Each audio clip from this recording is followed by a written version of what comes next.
The devil's advocates whisper in the hall, where justice wears a mask and truth begins to fall. Every thread they pull, every lie they weave, in the courtroom's dance, who's left to believe?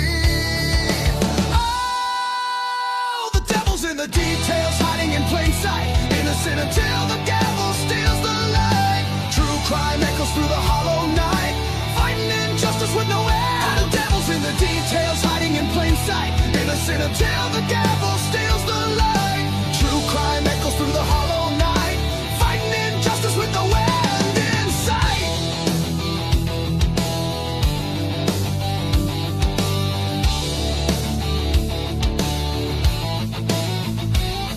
A photograph fades where the truth once stood.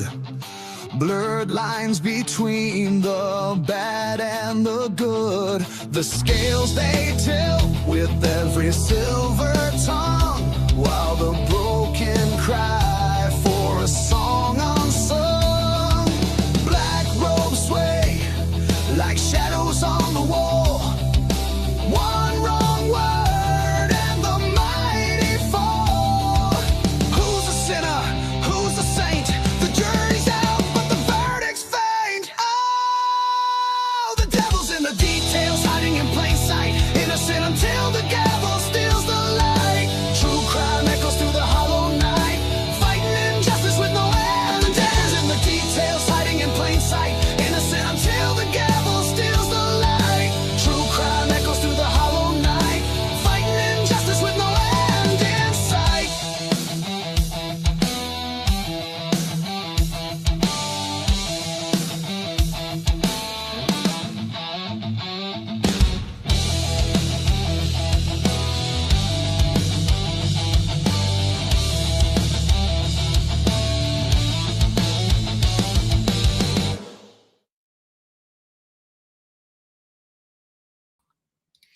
All right, everybody, welcome to a Crimes After Dark episode on a Friday night. On Friday night, JJ and I tend to tip a few, so it's going to get a little dicey. Well, it's usually actually a little dicey, but anyways, it might get dicier than dicey. I don't know. I'm feeling really, really good. By the way, if you like our intro song and our intro video, I'm hopeful. In fact, I'll fire everyone if it doesn't happen. Tomorrow night, we should be premiering a brand new video and song. People backstage are like, no, you're not firing anybody. I want that thing to premiere tomorrow because I'm going to be on travels for next week. I am going to be on the show, but I'm going to be on travels a lot next week. And so I want to be here for the premiere of a new song and a new sizzle reel. We will not get rid of the existing one because I think it's too awesome to get rid of it. We're going to kind of cycle it back and forth. In fact, because Dago kind of put together the music that, and it's like AI is amazing, but Dago, you know, it's being a musician himself and then using his skills and his lyrics. Holy shit. Like, I am rigid with anticipation to show you the new video that's going to come out tomorrow night. You have to be here early to check that out. It's worth watching. You don't want to miss it. I guess you'll get the replay, but don't do it on the replay. Anyways, let's get going together on the show. A lot happened today. Some exciting shit happened today that if you don't like and subscribe and follow the show and put on notifications for everything, you probably missed my live this morning. We had an amazing live experience. I can't wait to tell you about it if you missed it. I will show some clips from that live. It is worth it. And hopefully my panel can bear with me as I show some clips for those who didn't make it to that. And we will talk about what happened today, which will be some other stuff that's non-Idaho 4. We will, of course, talk Idaho 4. All right, let's go ahead and bring them in as the order they are backstage. Logan from Bronx Tales True Crime. Oh, I need to change the ticker across the bottom. Or do we have it? Special Grist True Crime Cafe. How you doing, Logan? Good. How are you? Good. Excellent, because you had an amazing day. I did have an amazing day. I know. I heard you didn't have as amazing of a day, but I had an amazing day. My last show today was just nothing went right. So I was like, oh, well, I'm human. We have those days. We'll try again Monday. Oh, It's all good. I don't even want to go back and watch when I first started TikTok and YouTube because it's embarrassing to see how bad I was in there. I probably am bad now too, but I was really bad at the beginning. Like It really is embarrassing to go back and watch. It's like, what was I doing? It's just a learning curve, though. I know. Everybody's the same. I have learned a lot. I've Yeah. learned a lot in a short period of time. So as always, it's great to have you on the show. I can't wait. I hope that you're patient to listen to some stuff that you have to kind of listen to first before we can talk about it. So hopefully I'm actually really excited for it. Really excited. Excellent. Anything special you want to share before we bring up Dago next? No, not today. No, we're good today. All right. Sounds good. Well, let's bring up Dago. Dago, how you doing? Bros and hoes. Oh, you're muted. Oh, bros and hoes. There's a weird delay on all of you. I've noticed that there's a weird delay on all of you. Like, I don't know what's going on. I feel like I should have probably power cycled my computer. Here's the thing. We're all multimedia streamers and we always have shit going on. And I think we like crap out our RAM after a while of doing video editing and stuff like that. And I probably should always get in the habit of power cycling my computer before going live because tonight I feel like we're getting some lag and I'm wondering if it's all me. Maybe I should just fucking leave. Should I just leave? I'll just leave. No, we need you. That would not be any. I mean, it's the weirdest thing. You can leave and cycle and come back. We'll still be here. It's the weird. I literally hear you guys talking in the room next door with my wife before I hear you here, which is the opposite of what I'd think. I would think I'm live and she would be on delay. I can hear Logan when she just talked in the other room before I heard her talk over here. It's the fucking weirdest thing going on right now. That's strange. Anyways. Yeah, I don't even know what's going on. So hopefully we'll get this shit worked out and untangled and all that stuff like that. But anyways, let's bring up Robin next. Robin, how are you? Hello. Bros and hoes. I'm doing well. Bros and hoes. Sorry.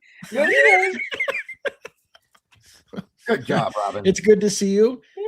I gotta say, guys, while she's on the screen, I'm so effing proud. And the only reason I'm saying effing instead of the F-bomb is like I think YouTube doesn't like F words too early in the stream where you get flagged. We're getting flagged all the time. The first 11 minutes. I'm gonna save the F-bombs. Right. So like I'll save the F-bombs more for the middle of the show towards the end. I got plenty of them, but I'm so effing proud of Robin today. Holy shit. We had an experience to share with you where John Ray, the attorney John Ray, was going live with a public announcement about some Epstein file stuff, which completely shocked us. We're following John Ray because of the Shannon Gilbert Long Island serial killer case. And his team emailed me late last night saying, hey, he'll be on doing a public announcement and here's, how to find him. And I'm like, we got to get on this. We couldn't find the link. And Robin is literally calling television stations and like, where the hell are you? And they're like, what do you mean John Ray's on? And she's telling them, and she's like, yeah, you're missing John Ray. And they're like, well, and they hang up on her. Like they hung up on her and they just, didn't like, even know it. Go. Didn't even know. That's great. It was bad. It was a badass experience. Robin, you were a pit bull. I'm pretty sure you got some media attention for them, which was awesome. Good for you. So, I'm so very, curious very cool. to know which stations showed up in the middle of us interviewing John. Because literally. Oh, right. They really I'm thinking Fox was one of them. I think. Oh no, go. Yeah. It was incredible. Fun. Yeah. Before we bring up, I know we got to get one up here shortly so he can do his monologue and say goodnight to the little man. But I do want to say, yes, literally, Robin was calling different affiliates asking if they were streaming it and they didn't even know what it was. And it was funny because one of the affiliates was super excited to hear that it was happening. And they're like, well, if you get the link, send us the link right away. And we got the link. And sometime during talking to John Ray, I'm going to play it for you. He was so apologetic. I'm really sorry, Lee, but the media are starting to show up here. Do you mind if I like put you on hold and I'll come back after I'm done with the media? And I'm like, fuck yeah. Like, you don't even have to ask. Like, go address the media and come back. What a gracious guy. Like, he literally is apologizing to this small YouTube channel that he's got to cut the interview short. True to his word, he came back and finished that interview and it was badass. So anyways, and JJ, by the way, State of the Deep joined us for that and got to talk. And I've got a clip for you between JJ and John Ray where they bonded over wrestling. It's fucking epic. It's great shit. All right. JJ, what's going on? Bros and hoes, yo. You're muted, sir. Okay, you're not muted. You're on delay. This delay is fucking killing me. Do you have a lot of stuff open on your computer? Yeah, I think I got like 12 porn downloads going in the background, and it's probably crushing my internet. That might do it. I told you. You're now I've had a in few. the I've had a Epstein few. files. I tipped a few. Don't tell him what I told you to Look, do. here's- Jesus, what's the matter with you? Here's what I'm gonna do. Here's what I'm gonna attempt to do. Not that I. Here's what I'm gonna attempt to do. I'm gonna attempt to get one up on stage here quickly. We'll get him in the middle of the monologue, and even though I want to hear his monologue, I will take that opportunity to reboot my computer. Not to say that sometimes one's monologue is a little long, but it gives me time to reboot my computer and get back real quick before he's done with his monologue. So I apologize, one. If I don't get to hear your monologue, I'm going to reboot my computer. It's going to take the risk. I'm not going to hit the button that says end the stream or we're all fucked. I'm just going to leave the studio and reboot my computer and come back and rejoin the studio. All right. Anything you want to share real quick, JJ, while you're on the screen before one comes up? No, it was very hello to everybody, of course. Yeah, and to the den and the meatballs and the mods. But yeah, it was awesome to be on with him because first of all, I was just intently listening to the information because it's a pretty crazy thing, the way the things that he talked about. And then when he brought up that he was a wrestling coach, you know, I wrestled for 11 years and so that was a big part of my life growing up. And so, you know, wrestlers are a unique breed. So I had to throw that in there. Man, he lit up, man, when I brought it up. Yes, he did. And that's why I love it so much. You literally lit John up. He loved talking to you about wrestling. It was a great moment. Super cool. I want to share it with the audience because I think it was a really cool moment to see that kind of spark of excitement on his thing to kind of connect with you on places that you guys both knew and coaches you guys both knew. And hell, he may have actually, as he said, he may have officiated one of your wrestling matches for all we know. He may have. Yeah, I mean, the tri-state area, and he did coach in New Jersey for a year. So I come from, you know, I went to a wrestling high school it was big in that area. So it's just interesting. That kind of stuff is very interesting. I had to say something because it's, you know, you meet a wrestler or someone involved in wrestling. It's a unique shared experience. Yes. Well, all right, let's bring one up. I want to talk to him a little bit. I'll get him started on his monologue, and then I will quickly exit out, reboot my computer, and see if I can get back before his monologue does. So if you wrote a short monologue tonight, you're screwing me, one. So how are you doing tonight? I'm always short. Bros and hoes. Right? Bros and hoes. Hoes. How is everyone doing? Good. How are you? Good. Good. So, did you get to you get to watch some of that John Ray thing live? So right? You didn't participate, but yes, you get to watch it. Yes, I talked to Robin earlier about it. I'm extremely jealous. I was in your. I know. I was in the live. I actually had to go to the bank with my wife. I was in the background. I couldn't come up on stage, but it was super interesting to hear all the stuff that you guys talked about, the questions. It was great. I think it was great. Yeah, and he was willing to take it. Like he did the press conference, and you guys were only waiting, you know, like whatever, a minute or two, and he came backstage. Yeah, he was right amazing. Over on our stream after the press conference. Yeah, it was great. We'll share that and talk about it a little bit more. One, if you want to read us in, I'm going to put you full screen. I'm going to then exit the studio with hopefully not ending the stream. I'll be right back. And no offense that I didn't just listen to your audio, okay. But I want to try to do it while you're running that. So, all right. This is good to be alive in the den on a Friday night. Love you, Juliana, Jackson, beautiful wife, of course. Welcome to Devil's Advocates. This is not the place for easy answers. This is where certainty goes to die and questions are allowed to linger. Tonight, we step back into stories that never really end. Cases that follow us home. Documents that surface years too late. Names that echo long after the headlines move on. We begin with violence that shattered lives and left a trail of doubt. The death of Brian Thompson and the arrest of Luigi Mangione. And a narrative built quickly, publicly, and loudly, while crucial questions remain quietly unanswered. Then there are the documents, released, redacted, and horrifying. The Epstein files, not rumors, not speculation, but pages of recorded allegations and associations that expose how deep power can run, how long silence can be purchased, and how justice can be delayed until it barely resembles justice at all. What was hidden, who was protected, and why some names never seem to face daylight. And still, Idaho. 4 students, 1 house, 1 night that changed everything. The Idaho 4 case remains frozen in time for many, yet constantly evolving behind courtroom doors. Brian Koberger stands accused, but the evidence, the timeline, the investigation itself, each piece has been debated, dissected, and disputed. Is this a case of methodical guilt, or a system under pressure to deliver answers at any cost? Here, we don't rush to judgment.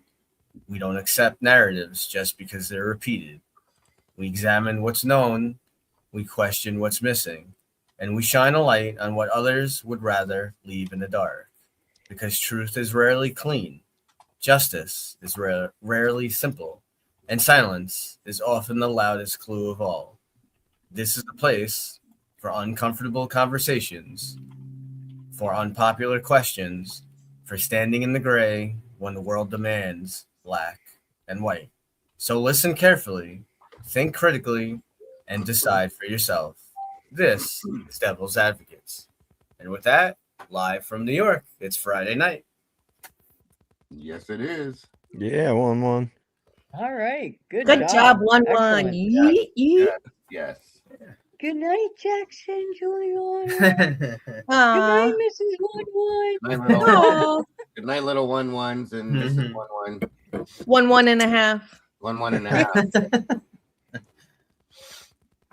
No, I was actually in that show today too. I got a chance to actually listen to one of his shows for a change. I never usually do because I'm always busy doing my stuff, but it was good. Very I can't wait to hear all about it. I'm excited. Oh, man. Listening to John, it kind of levels at one point, and it kind of just, you know what I mean? But the things he was talking about, his tone and his voice, I mean. Wow. He's and he's always such a sharp dresser. I just love, he's very flamboyant a little bit there. Yeah.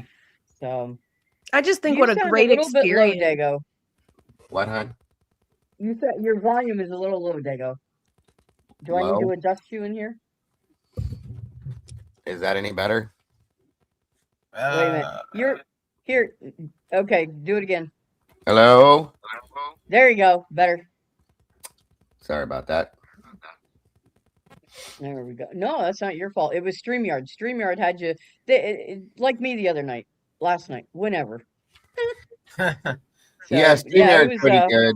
Usually they don't have too many issues, but they do when they do. Yeah. Yep. So, yeah, I wasn't expecting that to happen today. I don't know. Something told me I needed to take the day off from work. And next thing I know, Lee's coming on going, I'm going live in 15 minutes. And we're going to be covering John Ray. And I'm like, what? So while we, I guess while we wait for Lee to come, I know we were going to talk about it for a second. I was wondering. Here he is. I was just going to say.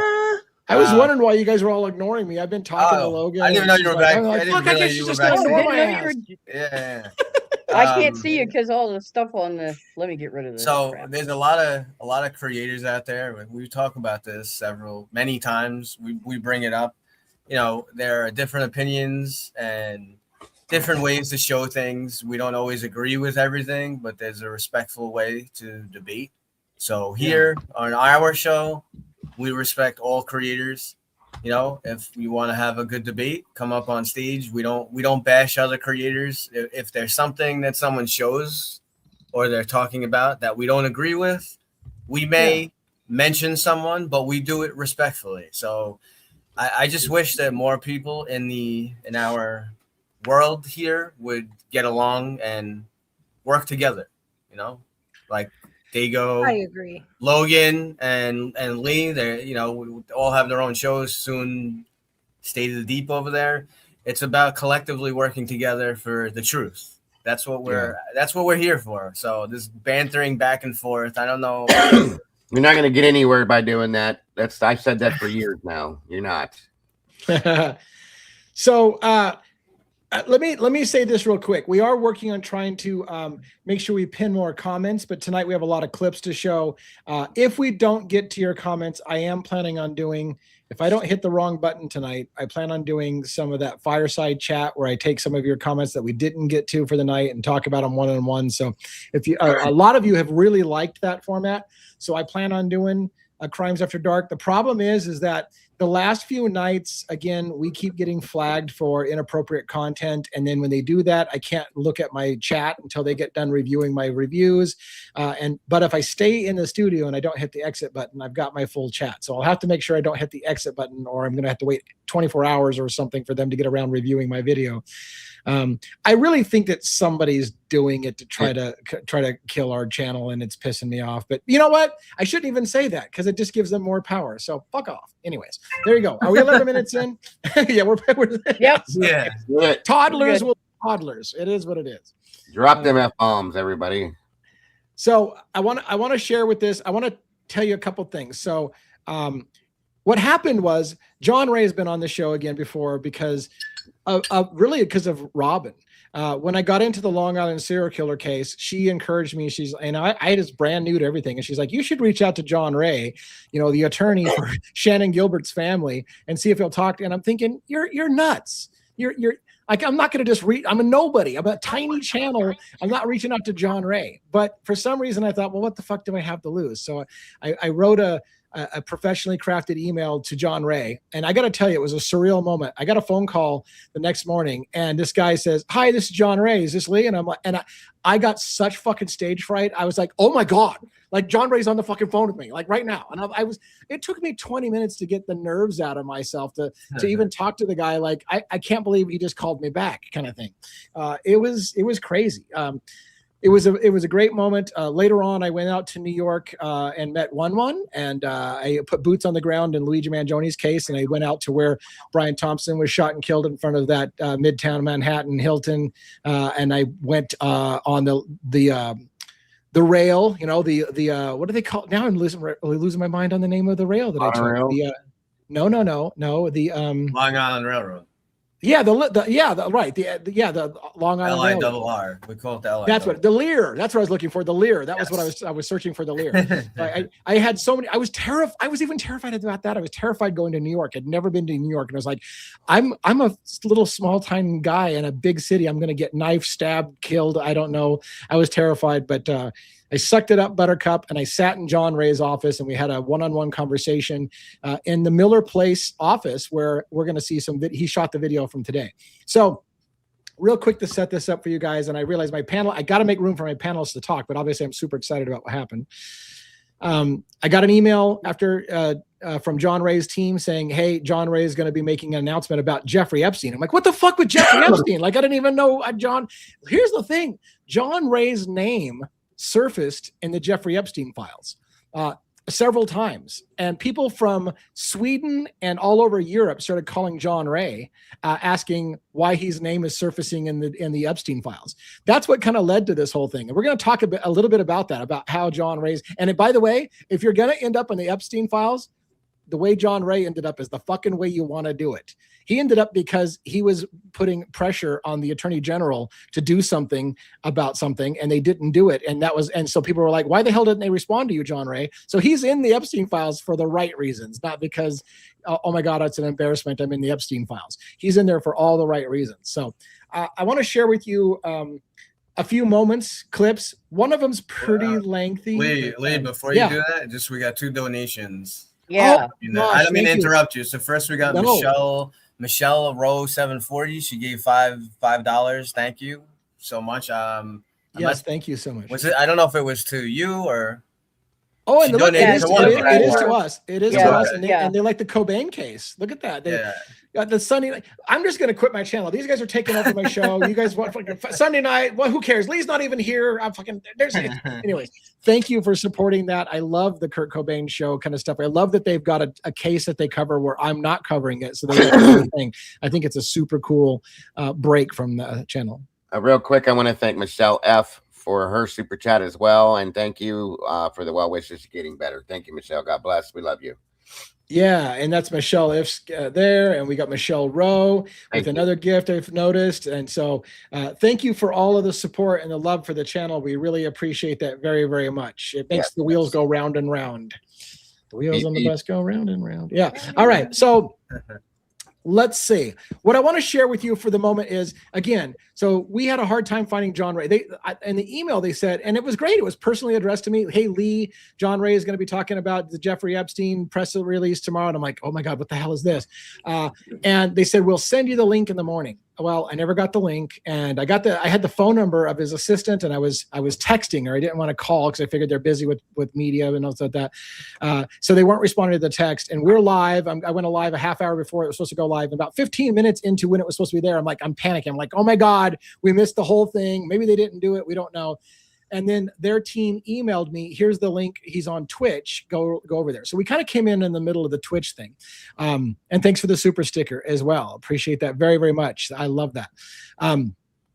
Here's a moment I thought was super cool. A moment when John Ray, he had just ended. And basically, so I sent him a voicemail and a message that said, hey, if you're willing, when you get done with your press release, here's my StreamYard link. We would love to have you on and talk about it. He joined us immediately after the press got done. And it was the coolest experience. So here's a moment where John Ray, he had a reporter in his office. I heard the reporter asking questions in his office. There were several reporters, I think, but I heard a reporter, and he was doing it from his office, which I sat in and had that one-on-one with him. And then here's him apologizing because more media is showing up, which I'm pretty sure Robin did it. I'm pretty sure Robin was calling all the news affiliates wanting to know why they weren't covering John Ray. And they're like, I got to go. See you later. And then they started to show up at his place. So check this out. We'll hopefully play this and hope this out. Lee, can you hold on this for 1 second? I don't want to. Yeah. All right.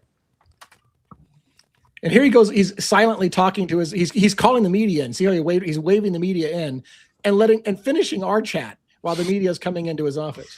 So yeah, it sounds like John's working something out on the backside there real quick. Just wanted to share with you guys that we have a great opportunity to talk to John Ray right after giving a public statement asking for opening an investigation. Okay, John, you're back, it looks like. Yeah, I'm back. There are more media showing up here now. So I'm going to have to give them that attention. And so you and I may break this up a little. Is that okay with you? Or 100%, John. Yeah, 100%. Yeah, thank you so much. So if I lose you or if I have to cut off, I will, and then I'll come back to you and we can continue. Okay. Look at the way he's like, is that okay with you? Like, you got fucking media showing up and you're is it okay if I kind of cut you up? How badass is that? How humble is that shit? True professional. Yeah. Yeah. I like the way he dresses too. I like his color. I mean, a lot of people wouldn't do. A lot of people wouldn't do that. No, he'd have just blown most of us off. Like, I gotta go. Bye. You know what I mean? Yeah, exactly. So I just thought that spoke to his professionalism and his conducting himself as a person. It's just was just a polite, super unnecessary thing. He didn't need to explain himself to me. He could have just said, "Hey, I gotta go. Maybe I'll talk to you later." But not only did he ask politely, "Is it okay?" But he made good. He came immediately back after the press were done, and we were back on the air. And we talked to him for a good hour and a half, I think, after that. So, here's a moment where John Ray's talking about why the press release happened today. Now, this is a little bit lengthy because he's explaining the history about it, but it basically comes down to a letter he filed in 2020 to the Attorney General's office that went unresponded, and now it gets resurfaced when John Ray's name comes up in the Epstein files and people start realizing, wait a minute, how come nobody responded to John Ray when he brought this up in the first place? So let's watch this clip. If you're willing, could you reiterate for us, if you're willing, I don't know if you have time to do so, the again, how you became aware that this kind of resurfaced and your name started showing up, and then you got contacted from people in Sweden and UK, whatever other places in Europe, and just how it kind of came to surface again for us. Oh, okay, sure. As I said, it was coincidental, my involvement. I came to know Barbara Enbaum in New York and Stockholm because my partner is a Swedish opera singer, and she knows, a good part of Swedish society, both in New York and in Sweden. She was a president of Sphere, a group of women that are very powerful in New York. So we knew Barbara Wenbaum. That's how I knew her. And the connection starts and ends there. I mean, she was somebody I didn't really like very much. I didn't really know her well, but I knew her, and I knew her friends. So what happens is Barbara sets up two organizations that. And real quick, I'm gonna pause for a minute. He keeps saying Barb Rue, which it can confuses people because is he mispronouncing Barbara or is it a Bob Rue? It is Barb Rue. I'm gonna show this on screen just as an aside so you can understand who he's talking about. We're gonna put this on screen and just real quick. Okay, apparently I have to remove that. Oh, if I remove that, I hope I can get back to the place we were at. That would suck. Anyways, that's who he's talking about. See how it's Barbro or Barbru Enbaum? Yeah. So that's why the name sounds a little weird if you're not familiar with who she is. She's a Swedish entrepreneur. That's who he's talking about and his connection with her and his partner, who is, anyways, and how they made this connection. So let's try to follow through with it. I'll try to get us going here again, and let's continue. One of them is called SALSS, Swedish American Life Science Summit, and also known as SALS. And she sets this up in around 2003. It's a supposedly not-for-profit organization, but it's really just Barbara in disguise. It's her alter ego. She then also sets up a group called Barbara's Best and Brightest, BBB, as she called it. And this is a group that, this is an organization that supposedly promotes the best interests of Swedish women. But and again, that's just an alter ego of Barbara.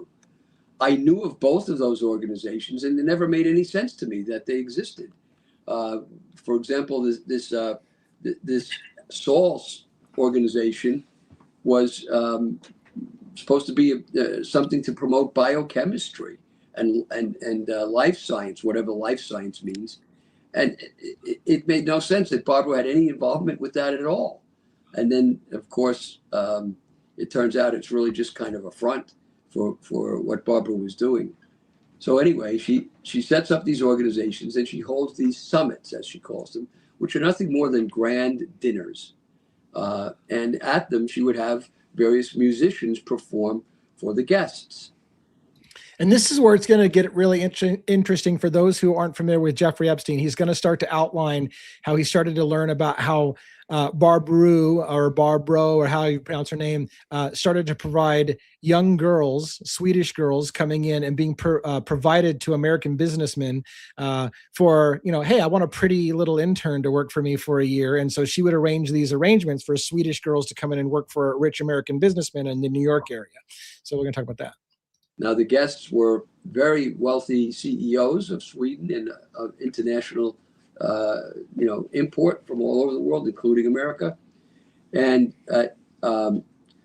she requested that my partner, who was a renowned opera singer in Europe, sing at these functions. So she did. My partner did. She sang there.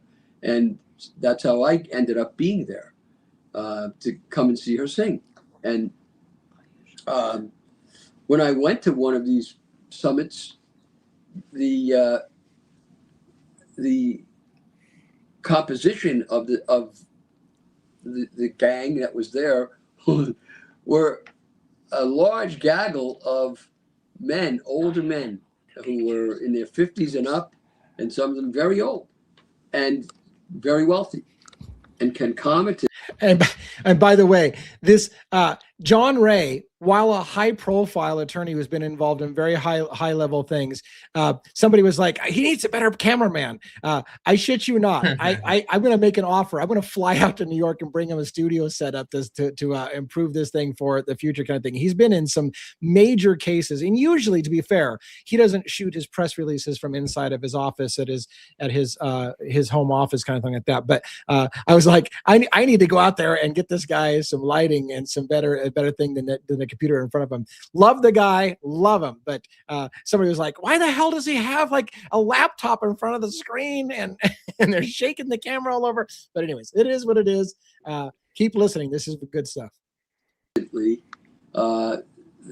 were all of these young, very lovely Swedish girls who were there, and dressed alluringly. And it just struck me as rather striking, passing odd, passing strange that this group, it made no sense. Why are they there? What do these girls have to do with this? Something was incongruous to me. Yeah. But I not my business. I didn't think anything of it and left it off.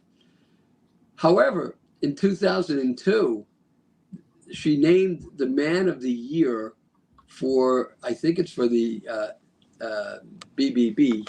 She named the Man of the Year Jeffrey Epstein. I didn't know who the guy was. I had no idea. But apparently he would show up in several years of these summits. He would be there and he would donate. We came to learn that he donated about $1.5 million over the course of years to Barbara's organizations. Mind you, these organizations, the only real active agent of these organizations was Barbara herself, who invented these organizations. So where did the money go? I mean, you can figure that out. All right. Yeah. So, and there were other people who donated as well, and organizations who donated. Now, what she did then is she would take these BBB girls that she supposedly recruited from the School of Economics, located in Stockholm, a place where she claimed she went to school and graduated. And she would recruit these girls and claim that they had something to do with bioscience. I have no idea what that connection was. But anyway, she would recruit them and claim that she would find them jobs in corporate America through her organization. And she would name a Woman of the Year who would be, involved in this organization, and this would be revealed at the summits. What? And real quick, because I realize it's a bit of a long thing. We're going to continue it, but I want to break it up a little bit. I want to say this.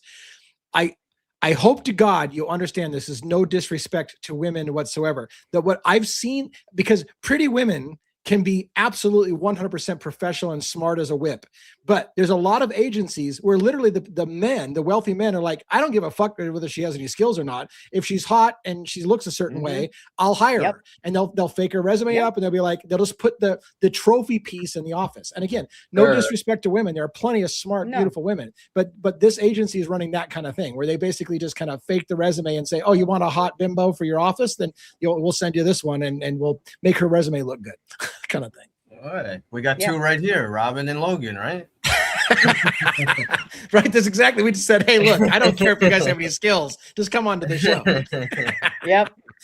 Fair enough. All right. Hold on. Let me get this thing playing again. Oh, shit. Which one is it? Oh, here. Which video is it? How did I lose it? Did I lose it? Did I take it off stage? Tell me. No, I didn't. Here it is. All right. Here we go. Then really developed was something quite different than what I've just explained. And I didn't know any of this until the Epstein scandals broke in America.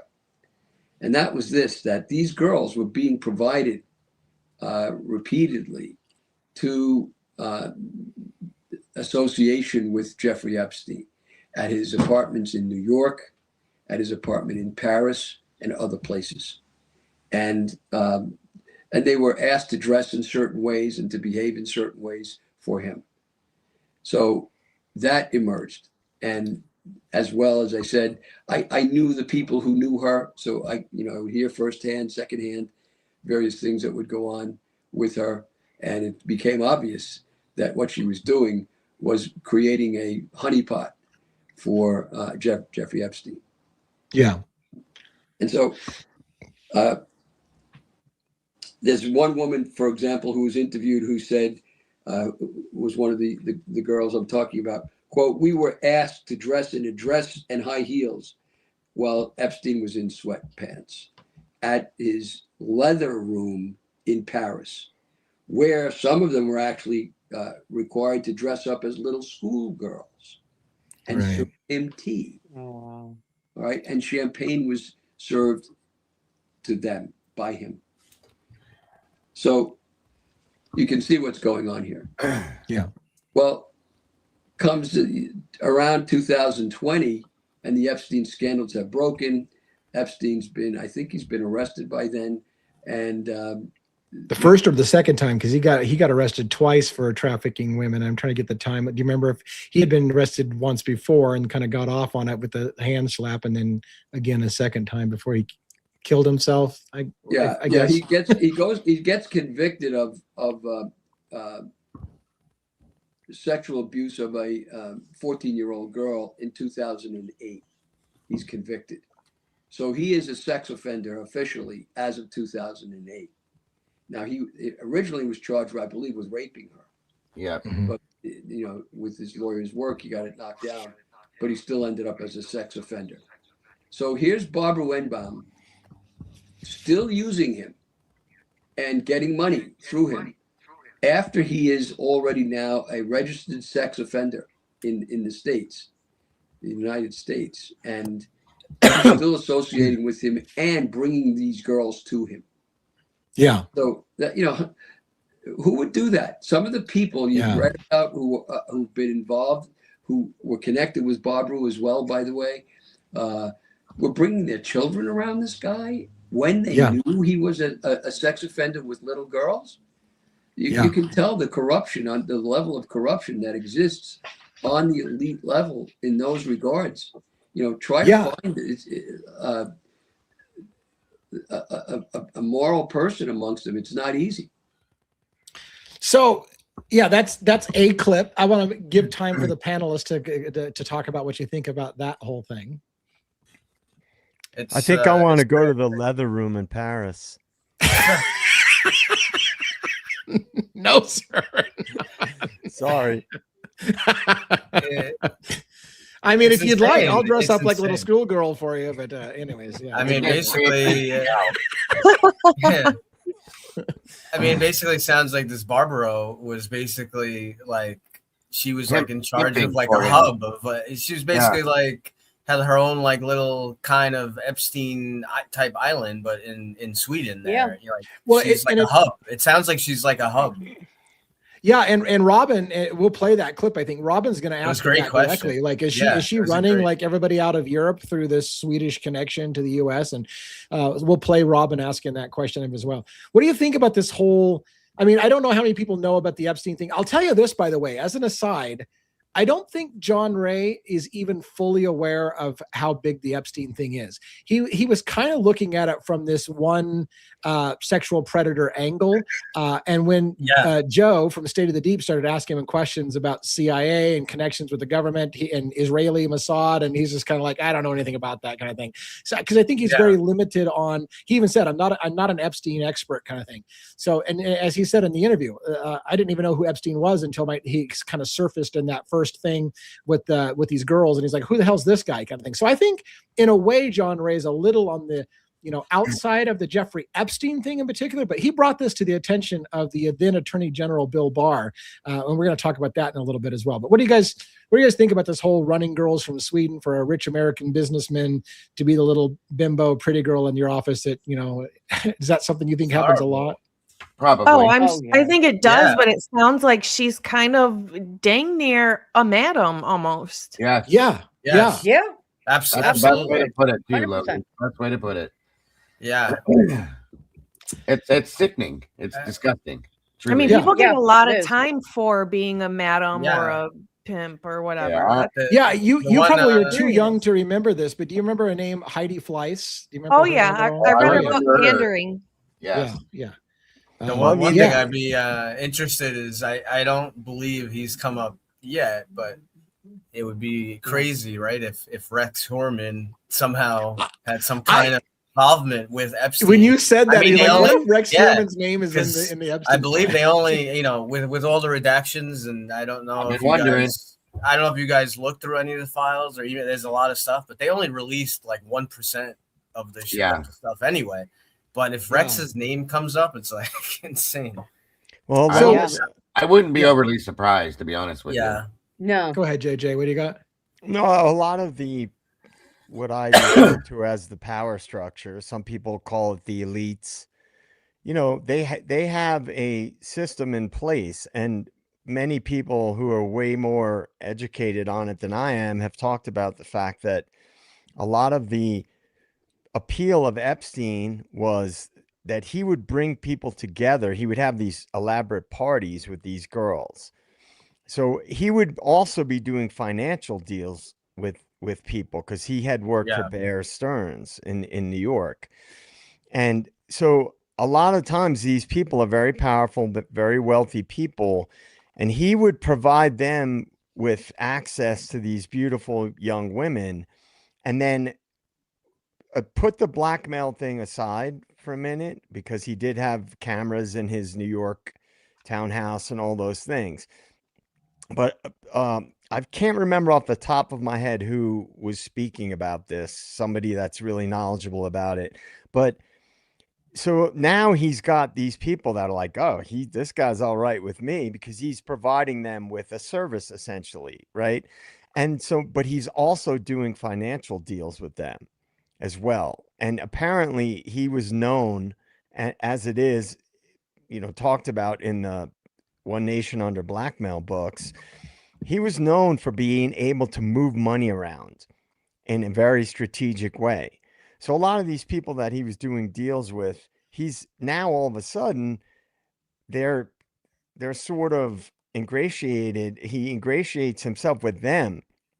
And it's probably a lot easier in the big business world to do deals if you're providing people with certain services also. And I happen to know, because of where I grew up, a lot of people who worked on Wall Street, and one person in particular, his job for one of the big brokerage houses was to entertain clients. So when they would fly in these big, huge financial clients, they'd fly in New York.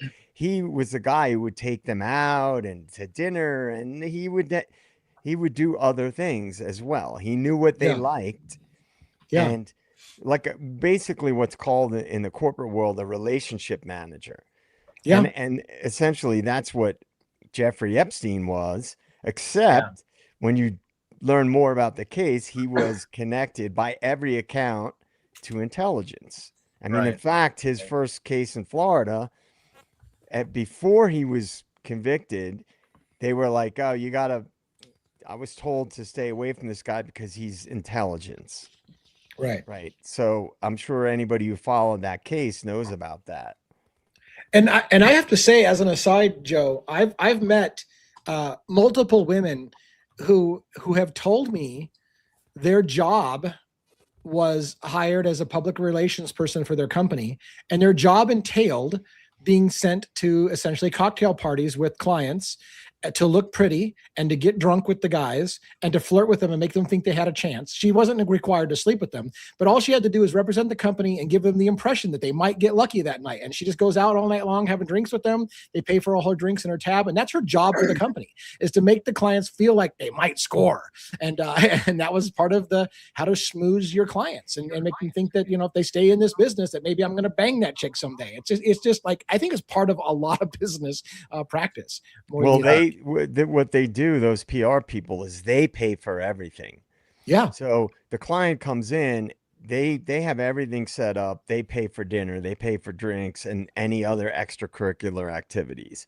So, Epstein was that on a very, very large scale. And if he was, again, I don't want to get too far into this stuff on here, but his connections to intelligence, anybody who has researched it, the banking industry, I'm talking about global level banking, is intimately tied in with the intelligence agencies. Yeah. I was going to throw something in the middle of this real quick, if you didn't mind. Yeah, throw it. Were you done talking, Joe? I didn't want to step on you. Yeah, man, you're good. Okay. Just as a real quick piece of information that I had found out earlier, we all know what's going on with the whole Nancy Guthrie thing with Savannah Guthrie's mother, right? Uh-huh. So I read an article today that, and I don't know that there's any link here, folks, before I go say this, but it is definitely interesting that Michael Feldman is Savannah's husband, right? That there is a link between him and the Epstein situation. Now, does that mean anything? I don't know, but I think it's very interesting that just so happens to be a thing. So, do you happen to know what the link is? Not 100%. It doesn't really explain it in depth, okay? But there's a surprising link, it said. I can send you the file, Logan, and you can go through it at your leisure if you like. Yeah, that'd be great. What was Jeffrey Epstein's like front as far as a job? Like, what did he tell people he did for a living? He was a financial advisor, and really his claim to fame was really, honestly, making connections between people. He was a connection guy. He would get rich people connected with other rich people to make deals, and he was kind of a broker. He pawned himself as being a financial genius, but really, if the way I understand it is he was a people guy. He knew how to make friends with people, and if you knew Epstein, you were connected to everybody. So his big thing at first, it's mostly him that was responsible, but he really didn't. He's not really credited with being penalized for it, but it's really him. It's his. He worked with Stephen Hoffenberg, so that was his first big thing. Stephen Hoffenberg was the CEO of Towers Financial Corporation, and that was the big Ponzi scheme, and they went after it, but he got nothing. He got nothing. And we don't, maybe with his connection to the intelligence or whatever, so they left him alone. But Hoffenberg got crushed. To brag on Joe from State of the Deep. And by the way, when he gets his show launched, you're gonna love it.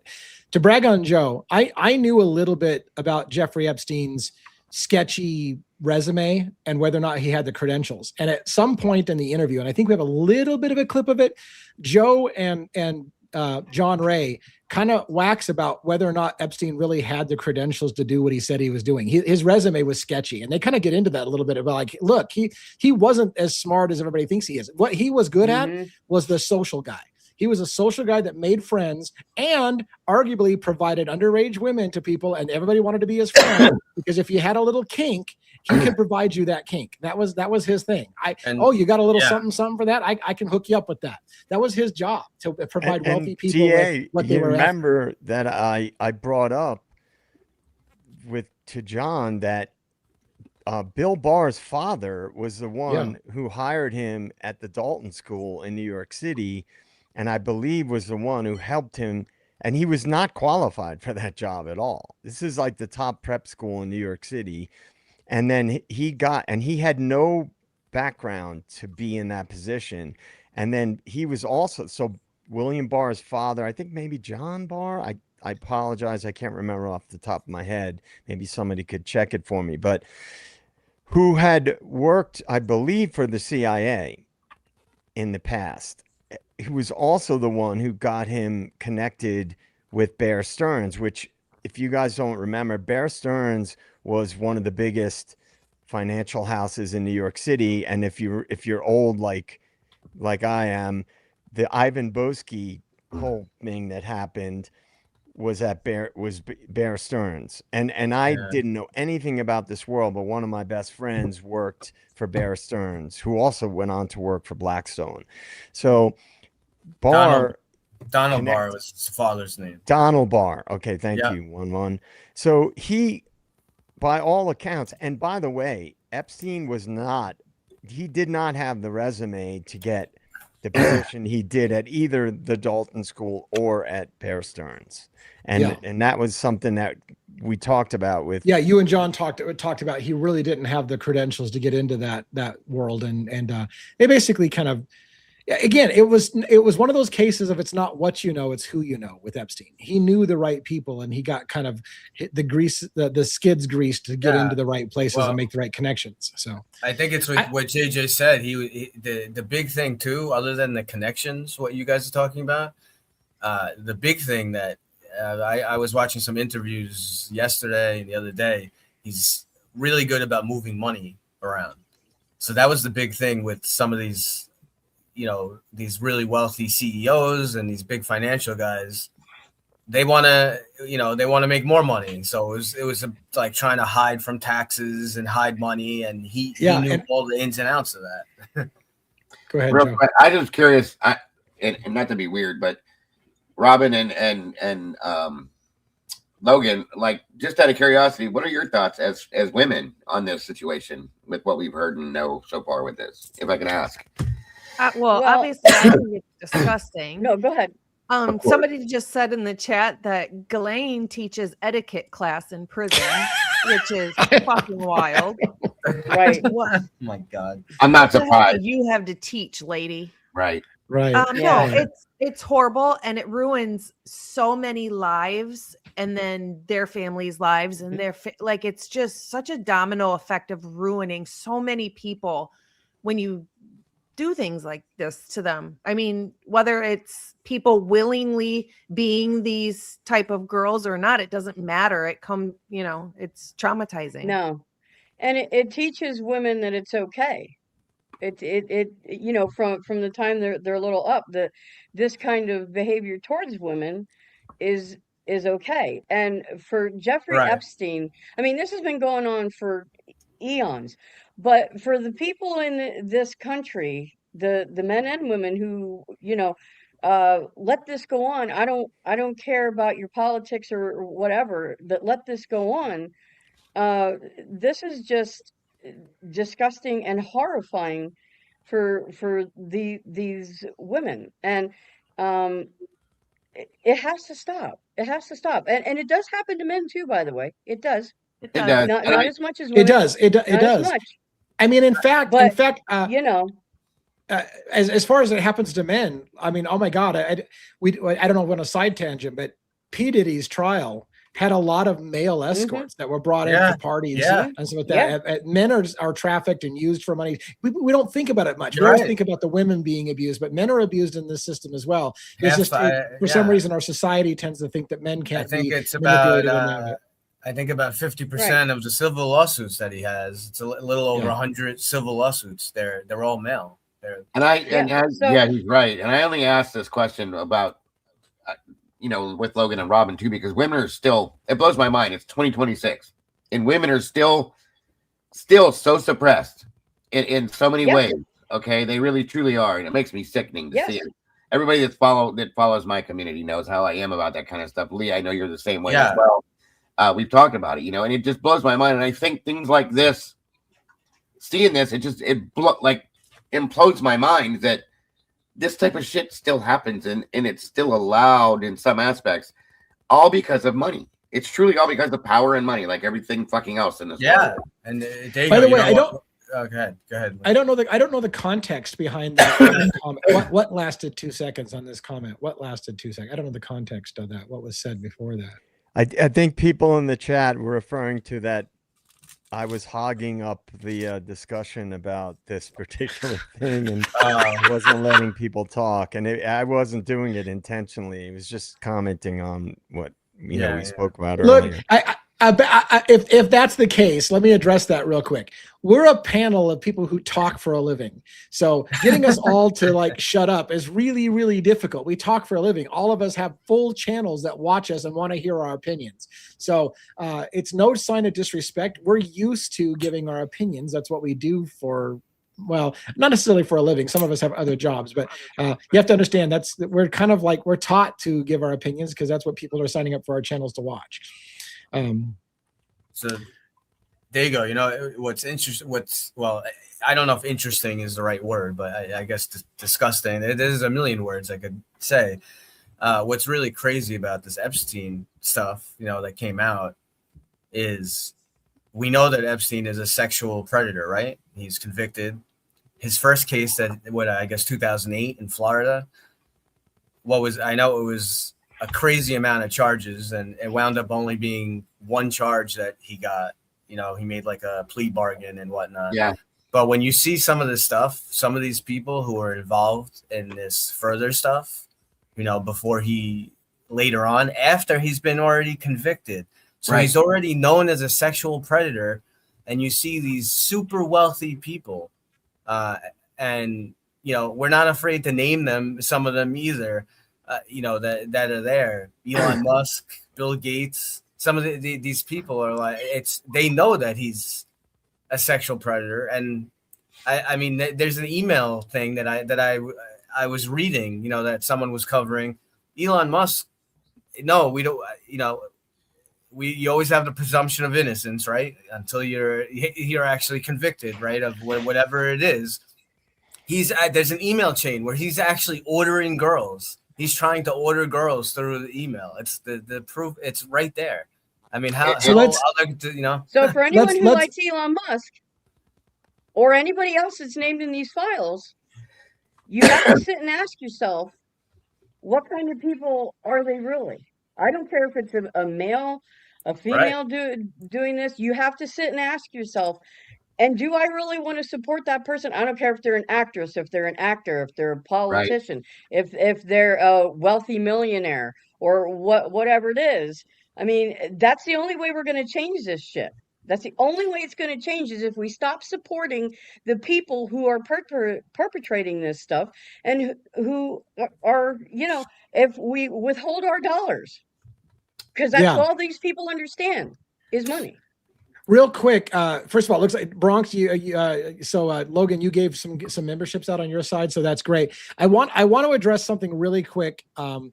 I see that there's a general feeling in the chat by some people that us men are stepping all over the women and not letting the women talk. And I hope that you ladies don't feel like you're being suppressed by the men, but you know, if you guys, I would love to make, especially in a case where we're talking about the sexual abuse or sexualization of women being, you know, given to high paying businessmen, we want to hear your opinions about that. So for those in the panel or the chat who think that we're not respecting the women, I very much want to hear the ladies' opinions on these things. So, as do I, of course. I understand that sex sells. I get that. I get the whole aspect of it, but I think that there is a very thick, clear line, and it's crossed constantly, and everybody knows what those lines are. They know what they're doing is wrong. Mm-hmm. Yeah, and they're okay with it. Right. Yeah, and that's sadly the case. Did you have something, Robin, you wanted to add that you haven't added for this? Okay. Going on for a moment. Unfortunately, I have a lot of clips that I liked of the John Ray story, and we've gone an hour talking about John Ray. Are you guys okay playing more John Ray clips, or would you like to move on to a different topic? Because, I mean, there's a lot of cool moments from the John Ray, but I didn't expect us to be an hour already into John Ray, and there's more clips to queue. What do you guys feel? Yeah, whatever. You got a lot of good stuff. You're the boss. All right, I'm going to play. I'm going to share with you a moment in 2020. We're still going to talk about John Ray a bit until you guys are just like fucking enough. So again, because it was a very cool moment. So in 2020, John Ray wrote a letter to Attorney Bill Barr, U.S. Attorney Bill Barr, saying, "You need to seize a moment." When the Jeffrey Epstein case popped off, he knew about this woman from Sweden who was involved in the elites in Sweden and the royal family in Sweden. And she fled the country when the Jeffrey Epstein popped off because she knew she was going to get exposed. She fled the country. John Ray, through his connections, found out that this woman was coming back to the United States and was going to be in New York for a very short period of time, a few days. And he wrote to Attorney General Bill Barr, and said, "Look, here's the history. I know who this woman is. I know who her company she works for with, and she's back in the country for a short period of time. You say no stone will go unturned, and you want to investigate people. I would seize the moment and seize this woman and investigate her when she's back in the country." So let's talk a little bit about John Ray talking about that letter that he wrote and asking them to seize the moment when she gets back in the country. It seems you know, it seems pretty clear in 2020, you gave them an opportunity, a small window of opportunity when we had a Swedish national in town again after fleeing the country, it sounds like, right? And there was a small window of opportunity, and you're like, hey, look, this is a big moment. You need to seize this moment. If you're really going to do this whole leaving no stone unturned, now is the moment. And it just went ignored. Years go by. Now all of a sudden it's resurfacing in the Epstein files, and people from Sweden and UK and everybody's calling you to get information. And where the hell, where is the eyes on this? I'm just frustrated. Well, what multiplies your point is that then Attorney General Bill Barr made 2 speeches, which we recorded at the press conference or played at the press conference. He made 2 speeches in which, in unequivocal terms, he said they are going to, the Attorney General's office department is going to go after these all these people who are the word he used was complicit. They're going to go after all these people who are complicit in anything dealing with Epstein. And he was very strong about it and said how proud he was of the department because they were doing this. And he went on and said that basically no stone will be unturned. Everybody who was complicit will be hunted down. And he made those 2 speeches. One of them before I went in March of 2020 to the Justice Department to get this case exposed and investigated. And then another speech after. So he said it before and after. All right. And then one more clip I'm going to play when I step away, because I want us to talk about it when I get back while it's playing, is when he tried to get the media interested in him reporting to Bill Barr, you need to seize this moment, grab this Swedish national. The media's response was, well, are the girls underage? If they're not, we're not interested. So let's listen to that as he explains that one.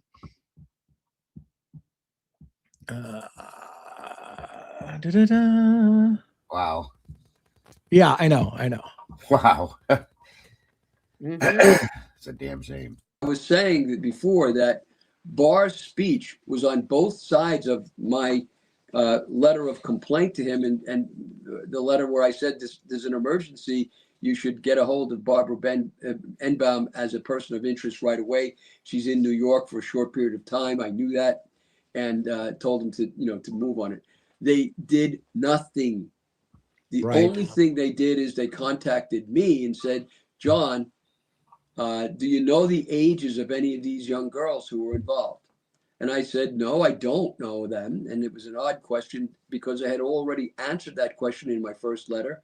I had said we did not know their ages, but that they were young. And that assistant U.S. attorney then told me that they were not going to investigate because they were only interested in if the girls were under 18. That's what it sounded like. Yeah, if it's not a big scandal where it's underage girls, they weren't as interested in it. And I listen. If the girls are underage, it's appalling. If the girls are not underage, it's also appalling. Right, but maybe less so. Still, I didn't know their ages, and I said they were very young. And we sent pictures, numerous pictures of some of these girls, to the U.S. attorney so they could see for themselves what I was saying. So what do you think about this? Media is not interested unless it's a good scandal and they're underage girls and you've got something that's worth talking about and making headline news for the night. But just sex trafficking on its own, not sexy enough. It's got to be underage girls as well. Not surprising. It's not surprising. Not surprising at all. But I'll tell you what, this man that was with us today, he is a class act all the way. He's not getting any money for doing any of this.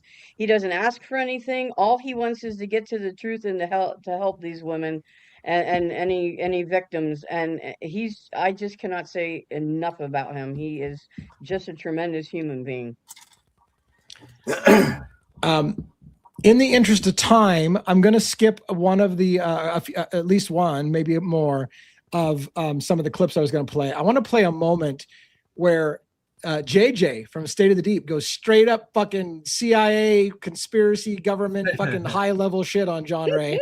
And it's kind of an interesting little moment. So let's check that out. I think it was worthy of watching. I got a million questions. I do want to give a chance for JJ or Robin to ask you a question too, because otherwise I'll dominate this entire conversation between the two of us. JJ, do you have an immediate question? Because I do have a question. I can get him to bridge over to another case. But do you have a question off the top of your head? I have more of a broad kind of thing, but I don't know if you want to get into that now or not. Go ahead, fire away. See what happens. Well, hi John, how you doing? Good. Having done research on the Epstein case, I don't know if you're familiar with the Whitney Webb books that she wrote. She wrote a 2-volume series about the Jeffrey Epstein stuff, and she's an independent researcher. That there's been a long-standing connection between the financial elites and the U.S. intelligence and other intelligence agencies, right? The banking industry and global, and you mentioned Sweden. And it seems like that would be a thread that the powerful people, the money people, politicians, etc., would not want to pull on, or they wouldn't want the public to pull on that, because then it opens up a whole other level of inquiry. Did you have any thoughts about that? Yes, I did not know these books you've referred to because I'm not a specialist in Epstein. I'm involved, you might say coincidentally, even though, I'm sort of a high profile guy. I've been in other cases over the course of years that were high profile, but this was strictly coincidence. And so I don't really know all those details that you've mentioned, but your point is well taken. These people that are involved in Sweden with Epstein, these are not ordinary people. These are the power elite of Europe and even of America, who are involved directly with Epstein and directly with providing Epstein with girls. So I think possibly the flow of girls from Sweden to Epstein is greater than from any other source that he had. When you look at the number of years and the number of girls who were introduced to him through a system that was set up by one of these people from Sweden, one of these elite from Sweden named Barbro Enbom. Look, the connections to all these power elite are already evident in the Epstein files. But there's far more than what you see in the Epstein files, at least as far as I can tell, in the connections with Sweden and with the Swedish elite. So I want to talk about that. I am starting to narrow down a few clips that we can jettison for the sake of for those who don't want to hear about Jeffrey Epstein. So I'm going to only play a few more that are kind of select moments. One of them is a little lengthy, again, with JJ and John talking about wrestling, which I thought was just fucking gold. But what do you guys think about, I guess it was interesting to me hear John's comments. What do you guys think about that exchange between JJ and John? It's great. It was interesting. Yeah. I mean, the whole conversation, to be honest with you, was super interesting. And by the way, it was funny because, again, I told JJ after this, I said, it kind of feels like, as much as I love and respect John Ray, I don't think he even understands the magnitude of the Jeffrey Epstein story. I think he kind of came at it peripherally on kind of a smaller sex trafficking kind of thing, and was like, "Oh, this guy's providing underage girls," and you're like, "Oh, you don't know the half of it." Like, he literally might be blackmailing the entire country. I mean, literally might have dirt on politicians in the entire country. Well, and the whole world, as far as that goes. The whole world, and right. Which was why I asked the question that I had asked, because this is far beyond our own country. What did you ask, Robin? Yeah, Robin's got 2 questions. She did ask, well, Now that you mentioned that, damn it. Let's get Robin's question about the global sex trafficking that she asked him. I was just curious. My apologies. No, this is very good. Let me pull this up. Here's Robin's question to him about the global sex trafficking and the Swedish angle here. Give Robin and JJ a chance to ask a question or so real quick. I don't want to take a bunch of your time.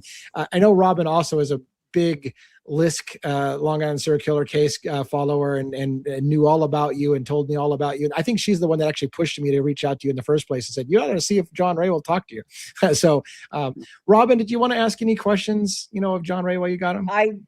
I do, John. It's wonderful to be here with you, and it's wonderful to meet you. Thank you so much for giving your time to us today. My question is this, Barbara Imbaum, do you think that she was, it sounds to me like what you're saying is she is a central hub sort of for Europe and other potential nations, kind of funneling maybe not only Swedish girls and women, but potentially from around the globe? I'm not sure about around the globe, Robert. I'm not sure of that. There are girls who were named as girl of the woman of the year, whatever title she made up. But some of them were not Swedes. Their names were not. They might have, maybe they lived in Sweden or they went to school there, but they weren't Swedes. And so that's possible. I don't know. I mean, Sophia came. She was a waitress at Serafina restaurant in New York City when she was introduced by Babu to the prince. So it could be, there could be an international source of women, but I don't know that. And I want to play another clip that Robin asked, and it'll transition us a little bit away from Epstein now, because we started talking a little, because I knew that Robin had been following and really kind of knew John Ray through the Shannon Gilbert story and stuff like that. And so I wanted to make sure she had an opportunity to ask him about the prosecution. John Ray is going after Peter Hackett, and he dropped a bombshell on me in a way, because I believed that John Ray was going after Peter Hackett for basically kind of obstruction of justice, that he was trying to hamper the investigation in Shannon Gilbert. He clarified he's flat out going for Peter Hackett's involved with her murder, not just obstructing, but actually involved in the death of Shannon Gilbert, which kind of surprised me. So let's listen to Robin kind of ask about that and the conversation that ensued with that real quick. Let me cue that up here.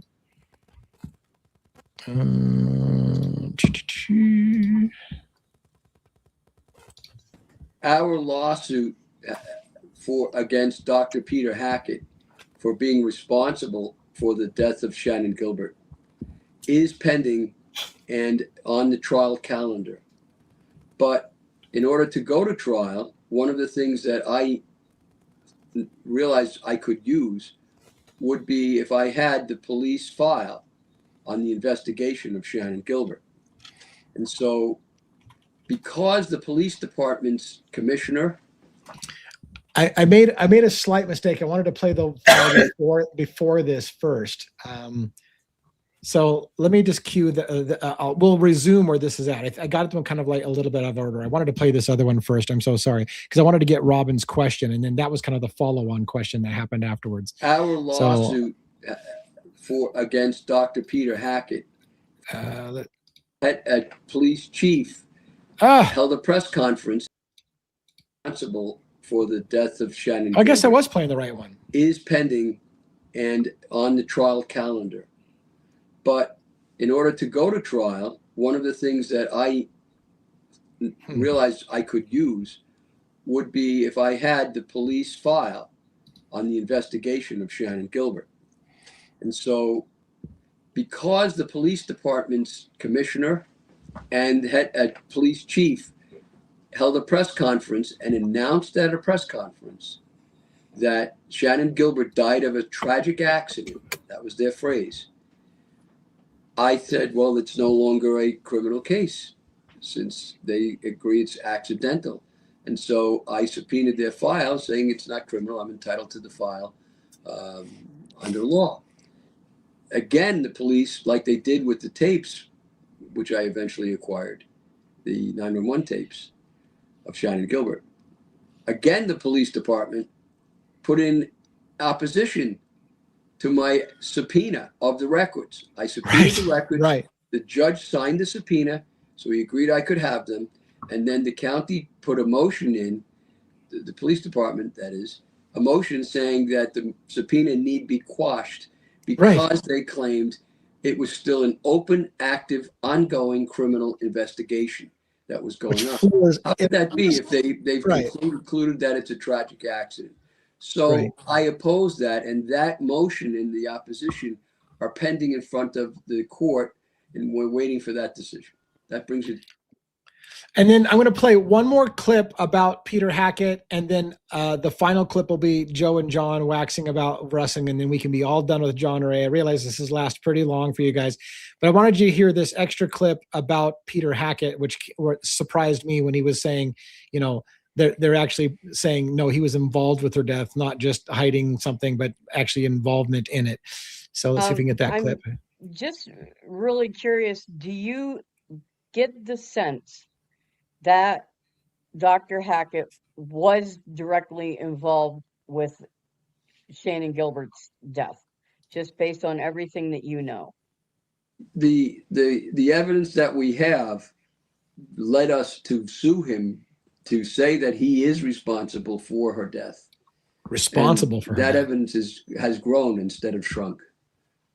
So that's where we are. Oh my! It's interesting. I wanted to real quick. I kind of thought, and you just said something a little differently that kind of took me as surprise. I thought mostly the Hackett thing was basically he was complicit in kind of hampering the investigation into Shannon Gilbert. Do you more believe now that he was more than just misdirecting them, but may have been involved? He's involved. That's our lawsuit, and his misdirectioning. It's not as strong an issue in the case. I mean, he did do things that people who are guilty would do. For example, he called the Ellenville Police Department to find out what they knew. The Ellenville is where she came from. That's where her mother lived. He called, that was in upstate New York. He called the Jersey City missing persons police detective. And his name was Cesar Camacho, and he did the same thing. He told Camacho he ran a home for wayward girls and that he was checking to find out what happened to Shannon. He was basically trying to find out what they knew. And but the one thing he did that was kind of like Sherlock Holmes with the dog didn't bark kind of a case was he who was the former police surgeon of Suffolk County Police, he never called the Suffolk County Police Department to see what was going on there because he already knew. Right. And that, so he acted like in the proverb, the Psalm, as well as I think it was quoted in Roman satire, ancient Roman satire, and it's the guilty flee where none pursue. And yeah, that's what you have there when people start doing what he did. So I was kind of a little taken aback when she asked the question about, do you think he's maybe involved? And he's like, well, that's the subject of our lawsuit. He is involved. He is responsible for her death. And I'm like, did you just say responsible for her death, which is different than involved in somehow covering it up, but responsible for her death? That's a bomb right there, man. It was a bomb. Well, that man hasn't been able to tell the truth all this time. His story has changed from what,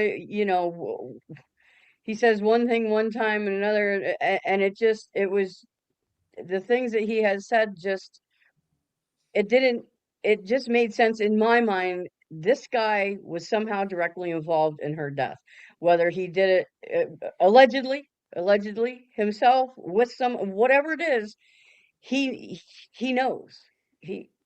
So to me, that was almost like validation to hear John say that. So that was powerful.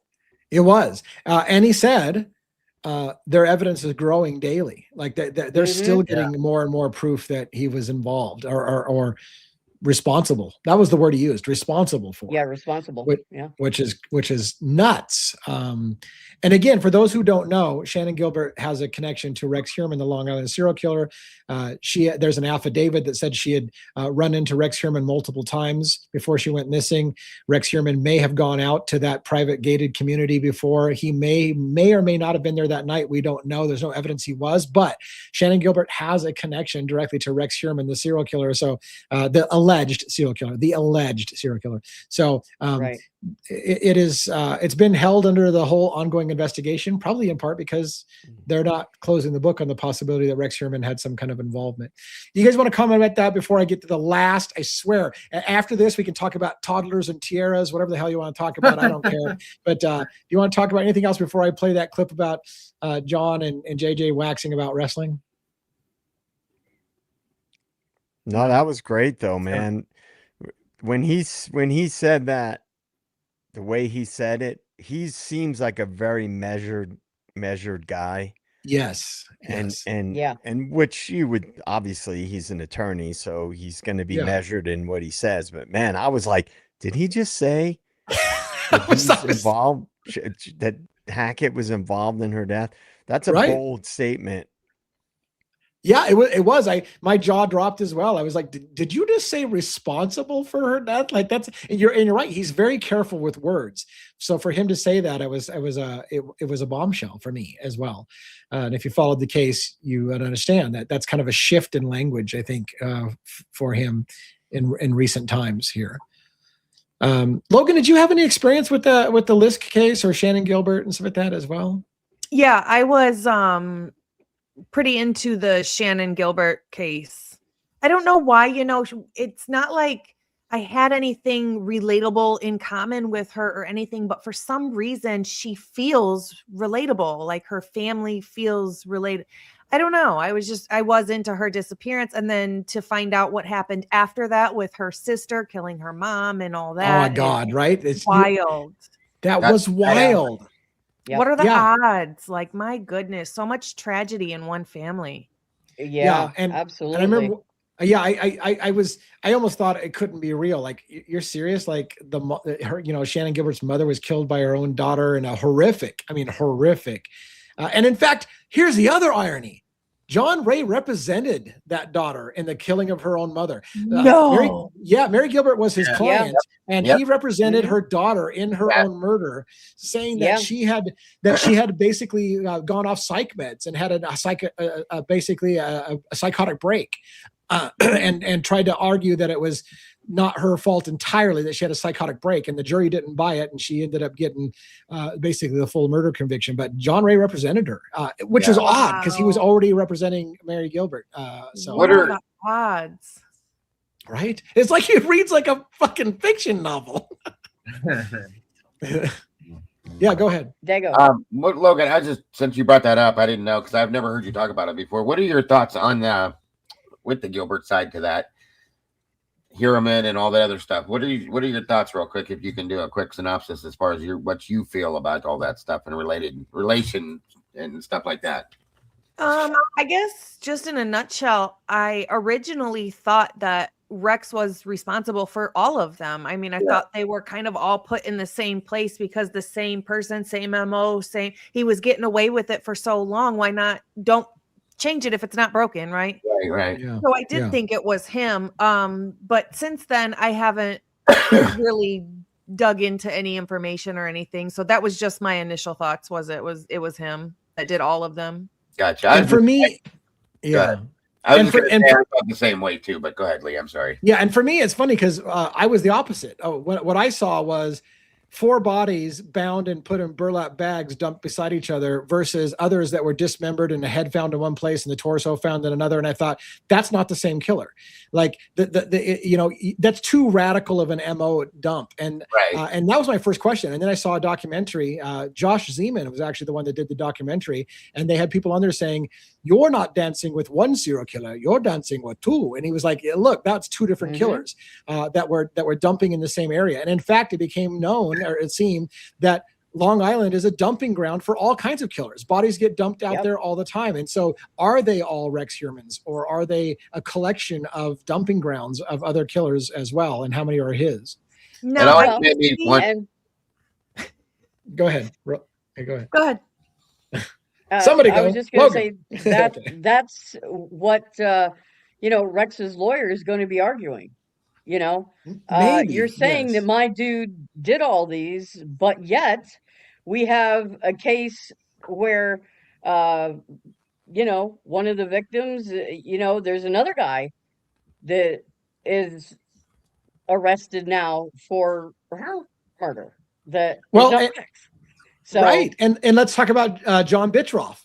So John Bittroff had been convicted of a couple of murders, right? And his team came and said, "Oh, well, wait a minute. You got this new guy, Rex Heuermann. Maybe Rex Heuermann killed the women that you were claiming Bittroff did." And they required testing to be done on the murders that they attributed to Bittroff. It turned out Rex Heuermann could not be attributed to the two murders of Bittroff. So they said, "Sorry, Charlie, no chance." But then Rex Heuermann's team said, "Well, wait a minute. Let's look at all the evidence that you looked into about Bittroff," and because they originally assumed that Bittroff was the Long Island serial killer. So now they want all files about John Bittroff, because John Bittroff might be the Long Island serial killer. So this case is nuts when you really get into it. I had wondered too if some of them, I know this sounds stupid in some way, folks, and it's a reach, but if I wondered, hearing all that stuff you guys just said, in different cases, different situations, and this and that, if any of like Heuermann had worked with somebody else at some point, possibly together.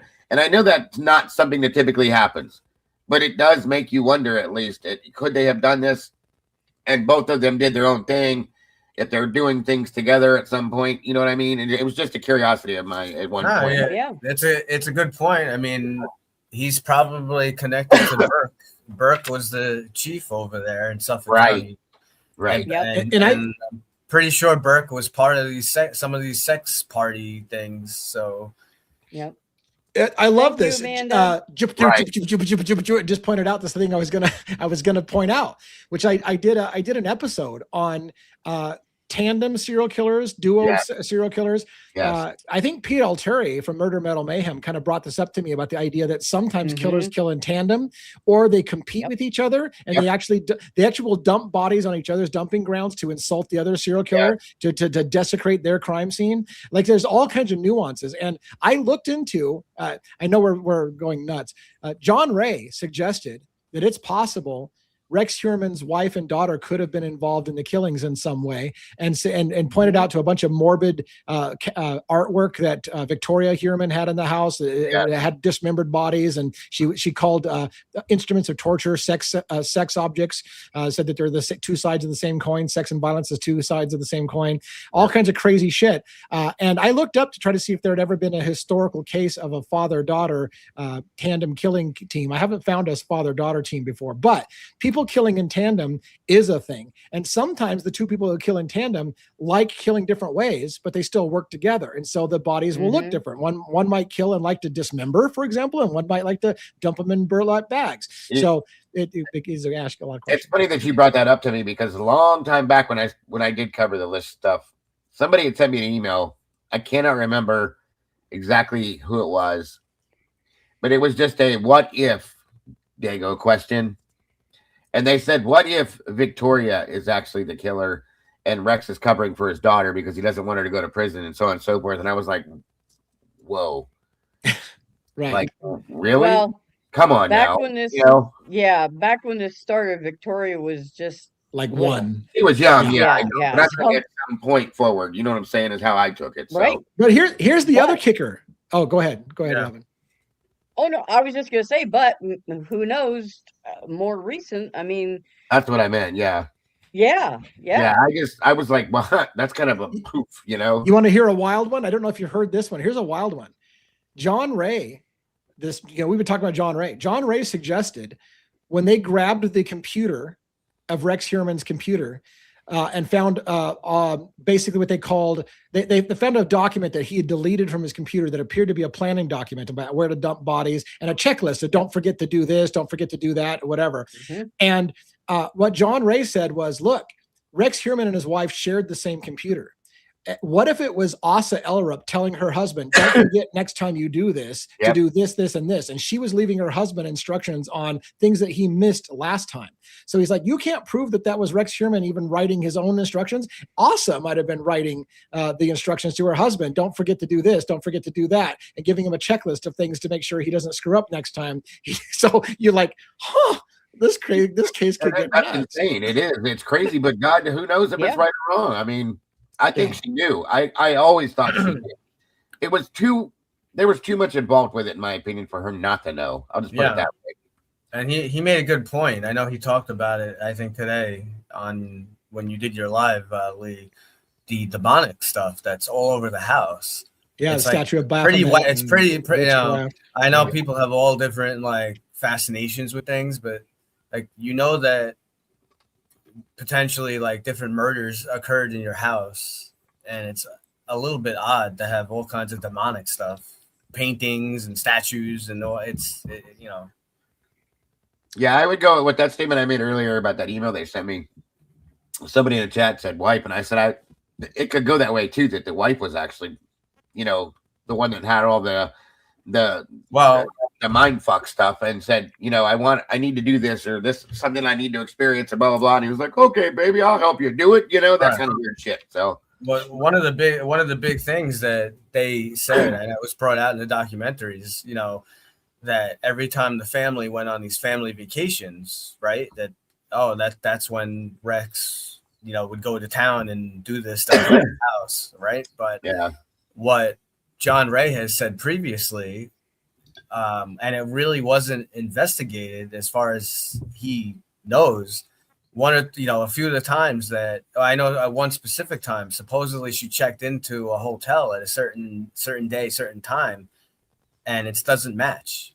It's like there was no real like follow up. So she's claiming that her and her daughter were away on vacation at a certain location, and it's not. Yeah. It's not what happened. Yeah. It's like that's a problem. Right, because the story is that Asa that Rex would kill when his wife and kids were out of the country or out of town, and John Ray surfaced that was a lie. They lied about when they left the country, and they were in town when the murders happened, but they lied about it to pull the story that we had no idea this was happening when we were out of town. And he's like, that's not true. I called the hotel and you didn't check in until X number of dates. So you weren't there when you said you were. But why didn't law enforcement, why didn't the investigators look into that? Why did he have to go do it on his own? Where did this last statement that is just on screen, where does that appear? I know. I haven't seen I saw that Brian Koberger's name was in the Epstein files. I've never heard that before. I almost felt like that was one of those troll levels to move us into Idaho for, which, to be fair, it might be. Just said that the Koberger case is mentioned in the files. Interesting. I want to play one last clip, and we will 100% put the John Ray thing. I'm so sorry. First of all, thank you, panelists, for bearing with me, because it was a big moment for us to have John Ray on there for his exclusive interview. I thought that was super cool, and I couldn't miss the opportunity at least one night. And besides, some of us want to take a little break from Idaho 4, so it wasn't a bad thing. Let me play one more clip that I thought was a super cool moment. JJ and John bonding over wrestling that I thought was just cool enough that I wanted to share it. Have any questions for John? Yeah, the one thing that kept popping into my head while you were speaking earlier, John, was Barr. His father was the one who hired Epstein at the Dalton School, and yeah, it was his father who had been CIA. I don't know if I can't recall off the top of my head if the father or Bill Barr were CIA prior, but Epstein had no resume to be hired at an elite private school in New York as a teacher. Well, that's interesting, because I can tell you a little bit about Dalton School, and if you're not in the circle of people who send their kids to Dalton School, you will have no idea of what's really going on. And that is, there's a circuit of very elite schools. Dalton School is one of them. There's several of them, all dotted around New York City and Westchester County, and at one time in Garden City. And the power elite send their children. And sometimes they're dictators from South America who send their kids. but they're all connected with one with another at the Dalton School. I myself was, as a young man, I was a history teacher at St. Paul's in Garden City. And it was one of the schools that was connected to these others. And I was the wrestling coach there. And so my wrestling team wrestled Dalton. So I got to go to see Dalton just, for that day when we wrestled. But I got to know some of the circuits. And the Kennedy children, for example, one of them was a wrestler, by the way. And I was a coach then. So I got to know a little bit about the Power Elite through that connection.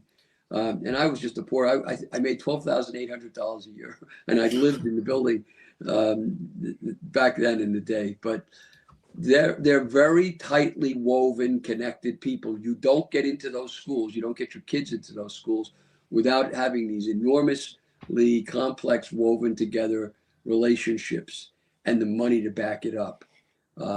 And so, for him to become a teacher at that school, it was like I was nobody. I had no, working class Irish community I came from. So it could be that he got there, without any skills or background in that sort of thing. But he had the connections, and it's the connections that are really everything in those schools. Everything.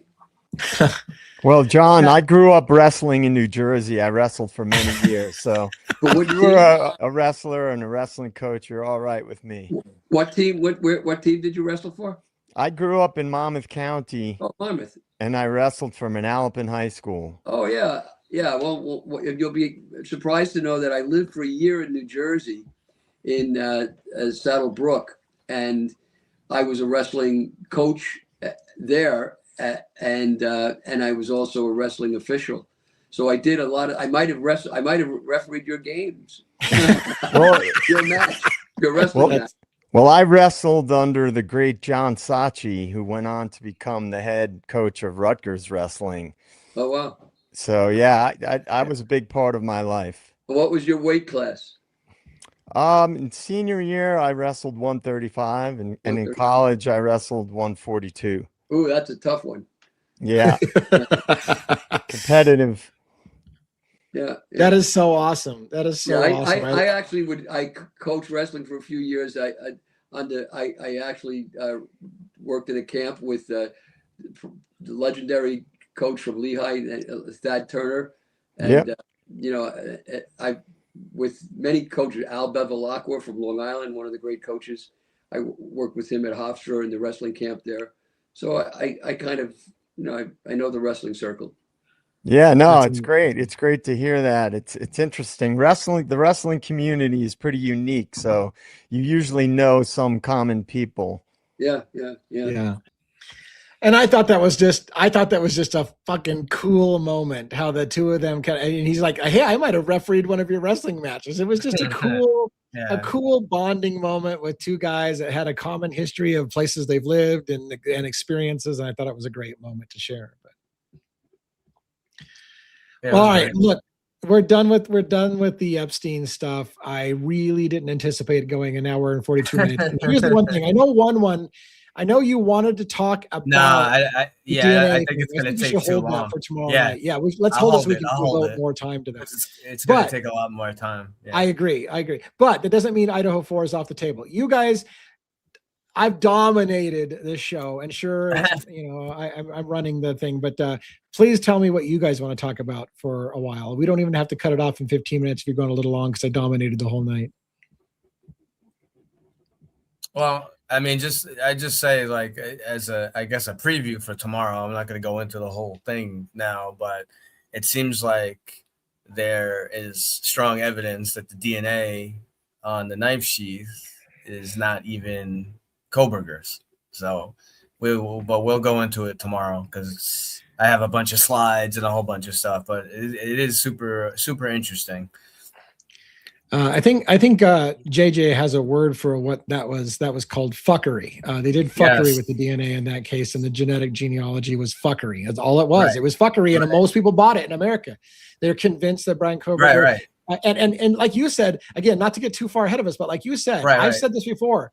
If Brian Kohberger's DNA was on the house, then Bill Thompson wouldn't have said, we can't place Brian Kohberger in the house. Having his DNA in the house would have placed Brian Kohberger in the house, but he literally told you, I can't place Brian Kohberger in the house because they knew his DNA wasn't in the house. That was a fabrication and amount of fuckery.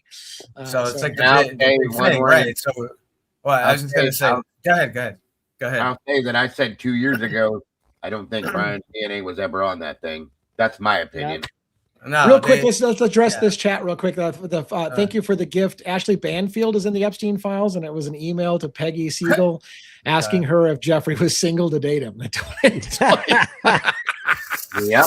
I mean, why wouldn't you want to date that guy? He was filthy rich, right? I knew everybody. He's trash. I'm not surprised.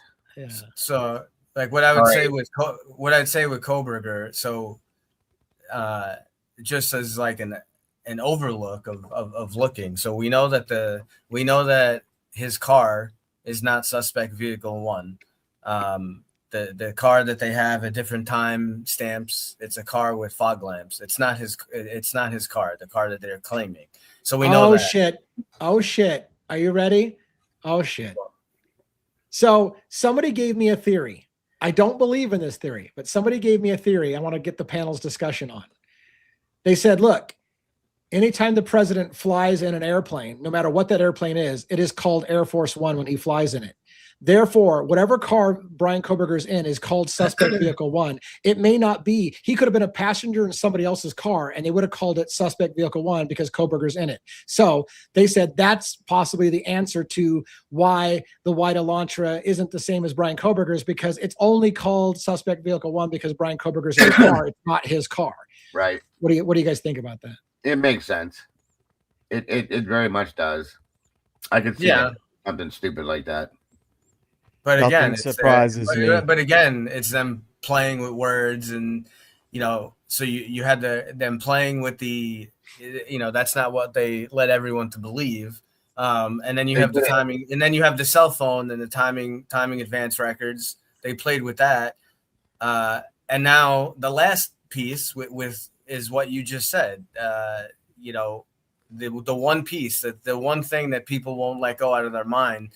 So you try to tell them all these different facts, and like, oh, but his DNA was on the knife sheath. It was there. But what if it's not? What if it's not? What if we can prove to you and show you how they committed fuckery with the lab, with IgG, and how they manipulated the data, and it goes along perfectly. What Lee just said, Bill Thompson said himself, we cannot think about that. How could he say in court, we can't place Kohberger at the house, but his DNA is on the knife sheath. If his DNA is on the knife sheath, and that's your main piece of evidence, well, then he's at the house, right? You can't have both. You can't have both. And I had somebody blast me. I said I was going to let you guys talk. I'm going to try to get this out, and then I should shut the fuck up. But I had somebody blast me today saying, DA, why do you keep lying to everyone? Brian Kohberger's blood was all over the knife sheath. Why do you keep lying? And I'm like, are you even fucking reading the documents? Like, Brian Kohberger's blood is all over the knife sheath. Like, and they're like, why do you lie to people? His blood is all over the knife sheath. I'm like, are there really people that stupid out there still? Yes. Yep. Yes. That was beyond. That makes me so fucking mad. Because I'm sorry. Excuse this, but it makes me so fucking mad that there are people that stupid out there now after all of this. And excuse me, you guys, oh my God, there's no, okay, I'm sorry, I'm shutting up. Move on. Right. Go, man, go. I can't even fucking get into it. I'm just beyond. Yeah. I'm done. Yeah. I mean, most people, a lot of people who don't know, anything about, they just remember like, oh, his DNA was there. So when you hear DNA, a lot of people just assume, oh, his blood was there or whatnot. They don't know the specific details. But the other big thing, and this is right in JJ's wheelhouse, right? So we know the fuckery they did with the fog lights and the suspect vehicle 1, the fuckery they did with the timing advance records and the cell phone turning off, which his cell phone probably never turned off. It just disconnected from the tower. Lee and JJ did boots on the ground, and you can see that in a video that they've done. And now if his DNA is not really even his DNA on the knife sheath, why do we have BK? What like so? Because I said years ago. Sorry, one. I have to say this too. Why do we have Brian Koberger? Because they had to find a suspect and build a fucking case around him. That is exactly what they did. I'll die on that hill. I will die on that hill. They needed an outsider that was a little bit different than everybody else around. Yep. That people would agree was different. Right. Somebody they could pick on, and they built a fucking case around this guy. Right. And there's still people out there that are so stupid or just don't care enough that are saying things like what you just said about there being blood on the sheet that is Brian Koberger's. I mean, come on, you guys. Read the damn documents, please. Right. Okay. Or is BK connected in another way, which is what we've talked about several times. Most recently, I'm not saying necessarily he's CIA or FBI or whatever, but Miss Logan today on her awesome show that she didn't think was so great, I thought it was awesome, made a statement that relates to that in a sense that I got to tell you, Logan, I was sitting over here yelling at you, screaming, yes, yes, yes, yes, yes. Of course you couldn't hear me, but and it was the statement that you made about, and I know it was just in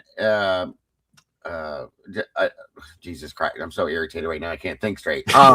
It was just a what if type situation, okay? And if I'm correct, and please correct me if I say it wrong, I don't mean to, but you said, was Brian actually doing something, working on something, and they yanked him out real quick to kind of protect him, and that's why he's sitting in prison right now, so on and so forth, and has been accused of it. And it really made my brain go like that. So yeah, that's a really interesting situation. I mean, I've always thought about Brian possibly working, but the whole thing that you said about pulling him out, making him the suspect for this to protect him, really lit off some electrodes in my brain today. It really did. So thank you for that.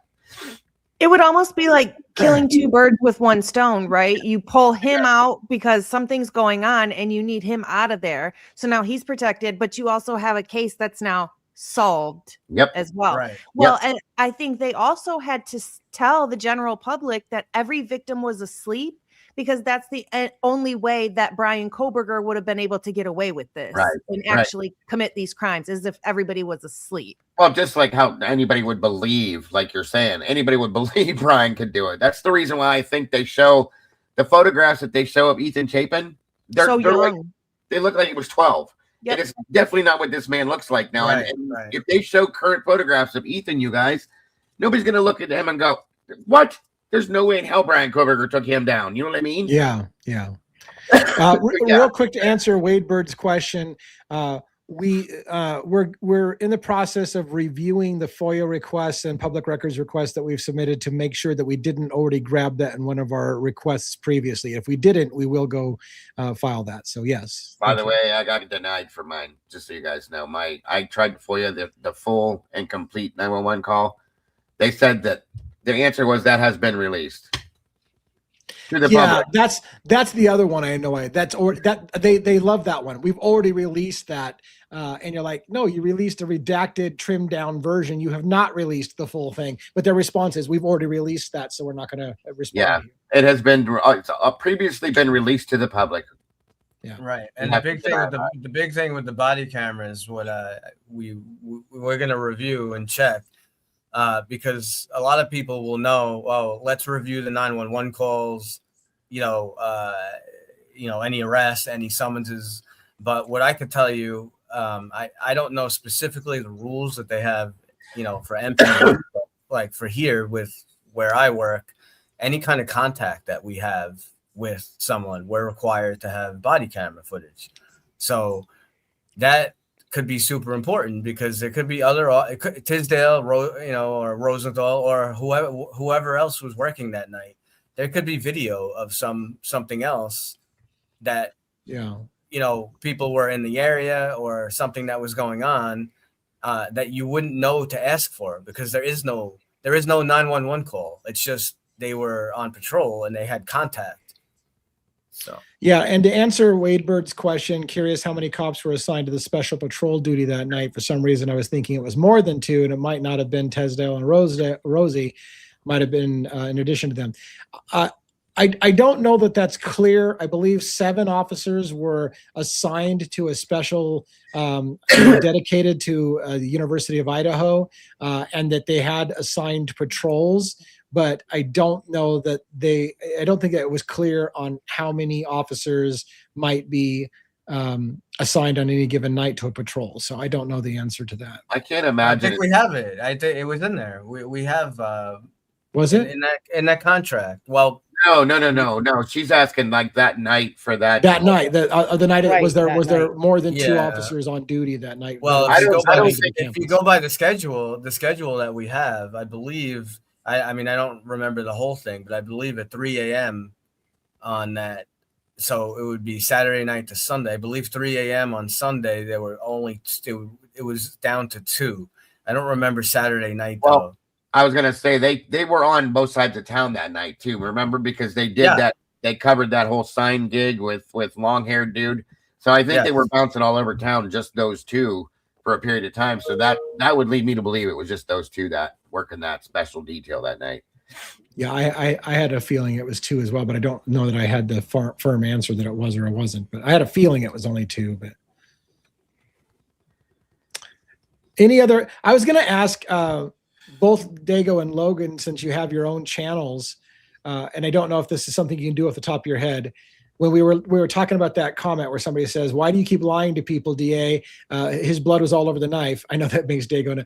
What would you say would classify as the dumbest comment you've ever seen anybody make on your channel? Do you have anything that comes to mind as one of the dumbest comments you've ever heard on your channel?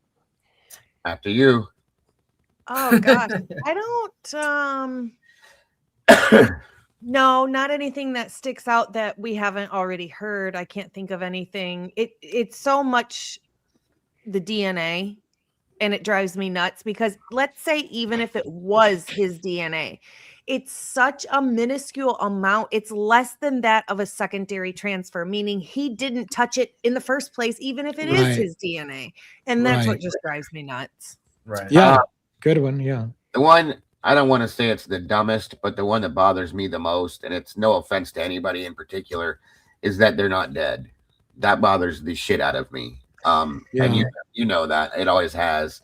It just drives a nail under my skin. So, but the one that you told me today really kind of does scrape the surface for the icing on that one, because that one threw flames up my ass real quick too as soon as I heard you say that. So it's not out of the realm either of possibilities. So no, not at all. So that just Mama J, thank you, by the way, Mama J, for the donation. And maybe they just want you to believe there was 2 on duty that night. Yeah, it's hard to say. I mean, the only thing I'm thinking is I think there was only 7 dedicated officers. So on any given night, would it, I don't know. I don't know, but you're right. Everything involved in this case. We know 7 dedicated to having to embedding with the breach to the contract itself. Not there still could be there could still be other officers working. And I wanted Go ahead. I wanted to speak on something else with that statement too, if you guys don't mind. I know I talk all the time and talk too much, so just tell me to shut up. No. The statement that I think it was Rosenthal made when he said that he wasn't, the whole thing with seeing 4 or 5 people or 3 or 4 people walking towards the 1122 house, but this statement like drives me insane. He didn't pay attention because he was only looking for people that were underage drinking or carrying open containers.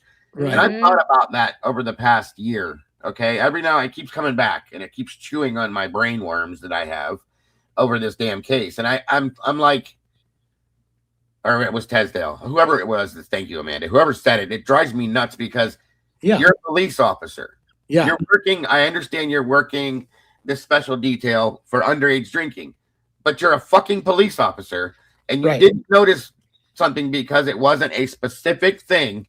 Right. Bothers the hell out of me. And I've always wondered, are you saying that because you're supposed to say that? Or are you saying that because of something else. And it really bothers me, you guys. Yeah, it's like saying, I might have walked past somebody beating somebody to death with a baseball bat, but I wasn't there looking for that, so I just kind of ignored it. I said, that's like me coming up and going, well, I wasn't really paying attention because it was only the garage that was on fire. It wasn't the whole fucking house. So that was kind of important to me. You know what I mean? Right. Yeah. What are you saying here, bro?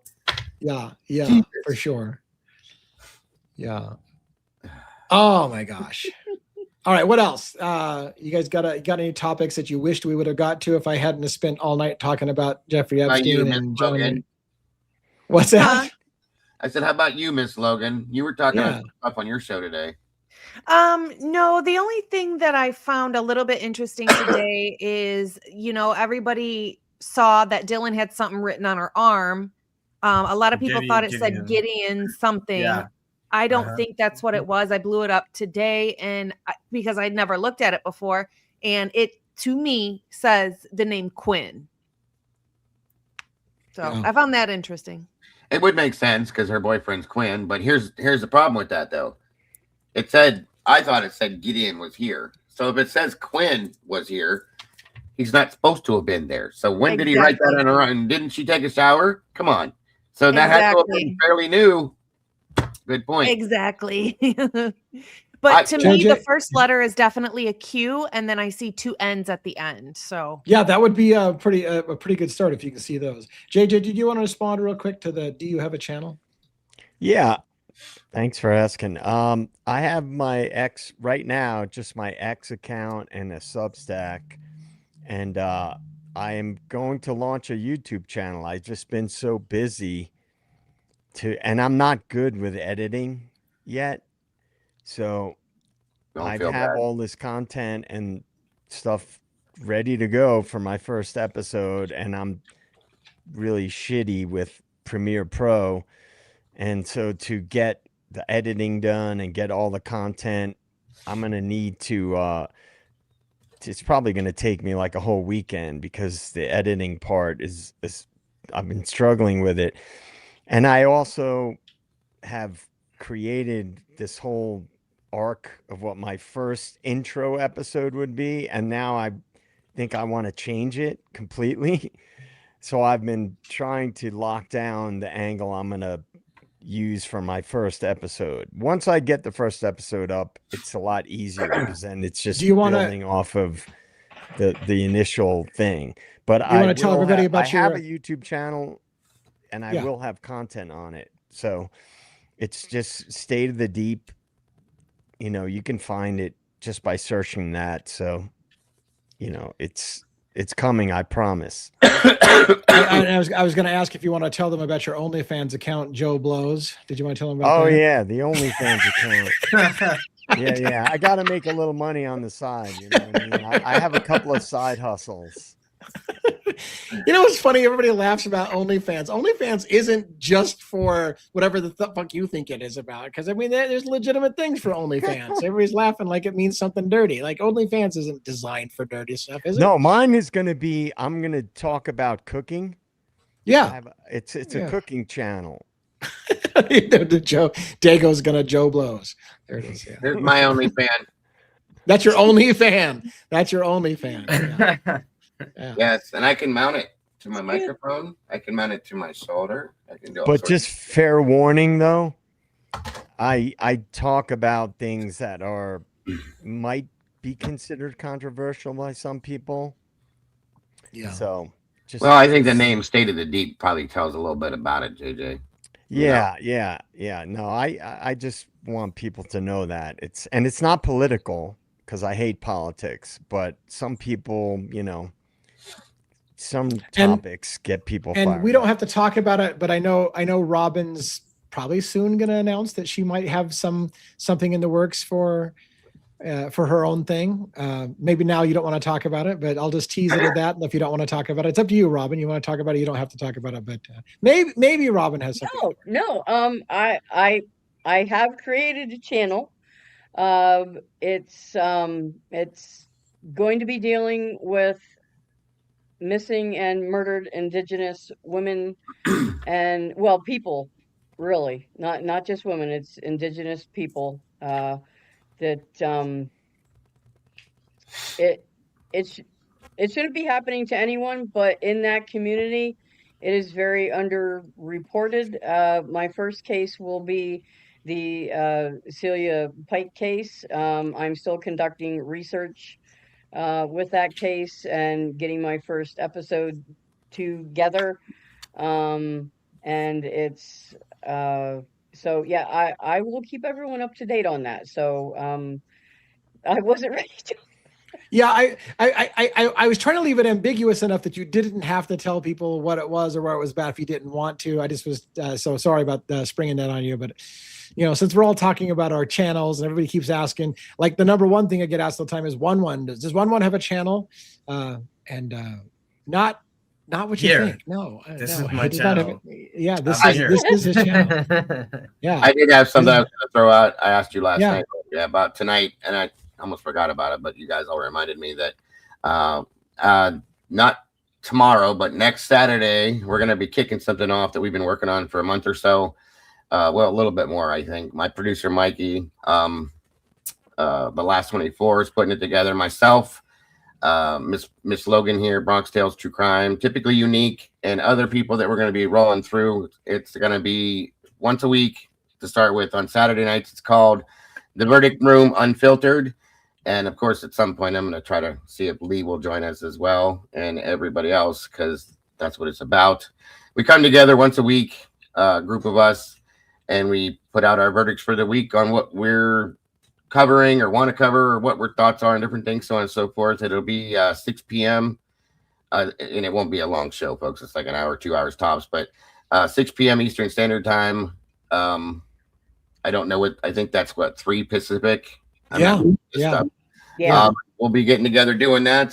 So I'm looking forward to that for sure. And I'm hoping all you guys can show up and hang out with us. So yeah, absolutely. As long as it doesn't coincide, and it sounds like it doesn't. We make sure of that. If you send me an invite, I'll join up with you. And I don't want to for sure. Let me know if you want me on, and I'll come on and join you and let you run the show instead of talking over you all the time. So no, thank you for letting me plug that, by the way, because that's something we've been trying to put together for a long time, and we are lucky to have Miss Logan joining us, and of course Kim from Typically Unique, and other creators are going to be rolling through as well. So I'm kind of excited. So before we close, I want to tell you a few announcements, but I first want to ask Logan, do you have any special things going on like that you want to tell people about that you got upcoming this coming week? Or no, just my regular show, regular stuff. Nope.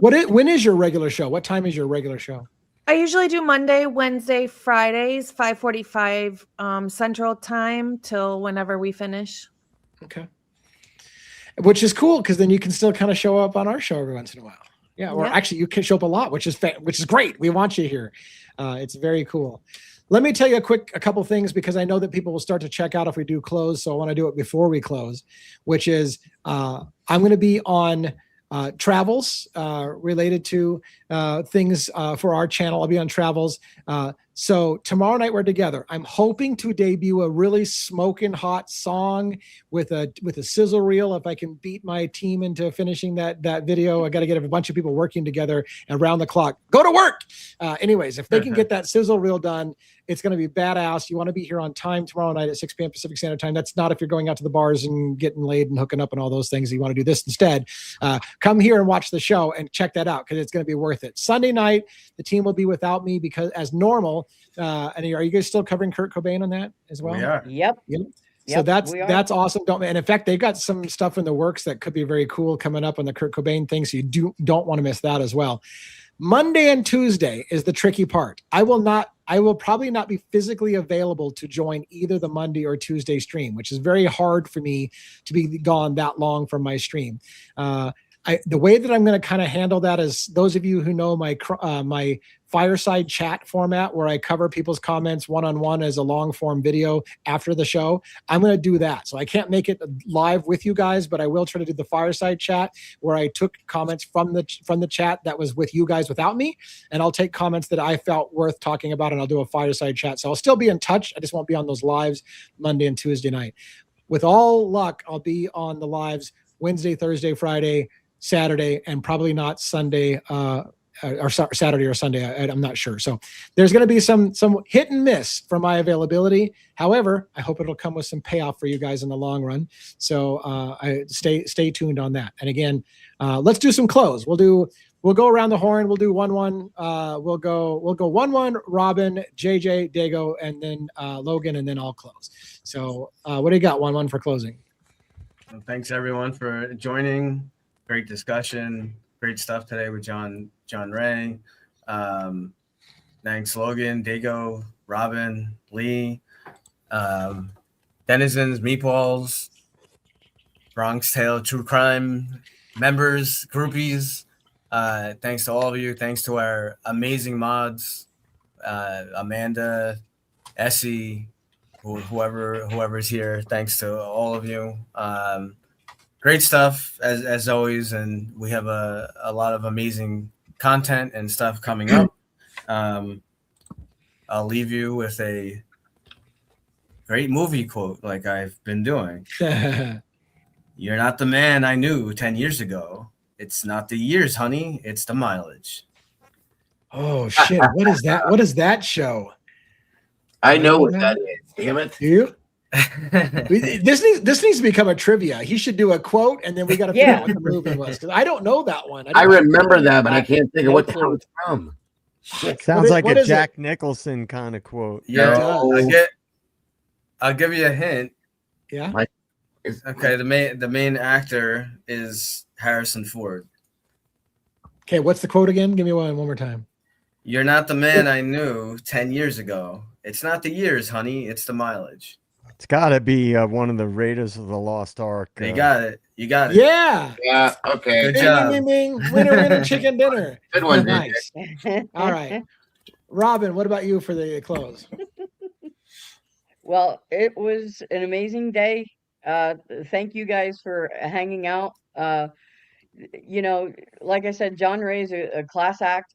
The Long Island serial killer case is just, it's an older case, but it is still relevant, obviously. And so I really hope you guys, become invested in that case as well, because it is fascinating. As you can see, there are so many avenues to go down in that case. So I hope you come along with us on that journey. And thank you to, like one woman said, to all the mods, all the communities on all three channels. You guys are absolutely wonderful. And we're thankful each and every night when you guys, show up for us. So thank you. Yeah, and if any of you are kind of new to the Lisk case or liked John Ray, look through my playlist on the Long Island serial killer, and you can watch me interview John Ray and another thing, and it was a really good interview. In fact, we had Birdie Bombshells on a premiere of our interview with John Ray as well, talking to John. So good stuff if you want to see more of John Ray's opinions on the Long Island serial killer case. And we talk about Asa Ellerup and Victoria and all that good stuff. All right, JJ, what do you got for close? Yeah, thanks everybody. And it was an honor to be on today with Robin and DA and John Ray. It was very informative and interesting. He just seems like a really stand-up guy. And of course we talked about the wrestling background and stuff like that. But yeah, it was I'm thankful for it. So thank you for including me in it. And thank you to you guys. And thanks to the Den and the Meatballs and the mods. And I won't be here tomorrow. I will be here on Sunday. And then starting next Sunday, I'll unfortunately have to tap out from the Kurt Cobain discussions. But it's been fun, and I look forward to this Sunday. So thank you guys again. Awesome. Yeah, and it was great. It was great that you got to experience chatting with John Ray today, and I loved the wrestling conversation. It was fun watching John Ray's eyes light up when he got to connect with you on that. That was very cool. Dago, what do you got? Bros and hoes. Thank you guys all for joining us tonight. As always, amazing groups of people here. Thank you to Logan JJ, Robin, 1-1, and of course, Mr. Lee, for having us and having me. And all the moderators, you guys are all absolutely amazing. The best on YouTube, I have to say that, all of you. Thank you to my producer, my videographer, for doing what you do, and all my moderators as well. You guys are all amazing. And thank you to all of you people. Don't forget to love yourselves, love each other, folks, and don't change nothing. You guys are truly the beautiful people. Thank you all. The beautiful people, the beautiful people. All right. So sorry, I quit. I got songs in my head all the time. Logan, what do you got? I just want to thank everybody for being here. Thank you, Lee, for bringing us all together. Do something nice for yourself today. Be kind, but more importantly, be kind to your animals. Awesome. And thank you all for panelists for, I feel bad for Dago and Logan for your, you guys run shows. It's got to be a bit painful watching me walk all over the whole show the entire time and talk very little. Thank you for your patience and with your crew. We'll get plenty of hopefully time for you guys to shine on other episodes. And I'm glad that we get to talk about something other than Idaho 4 for what it's worth. It was kind of nice to take a break from that. So thank you for entertaining me.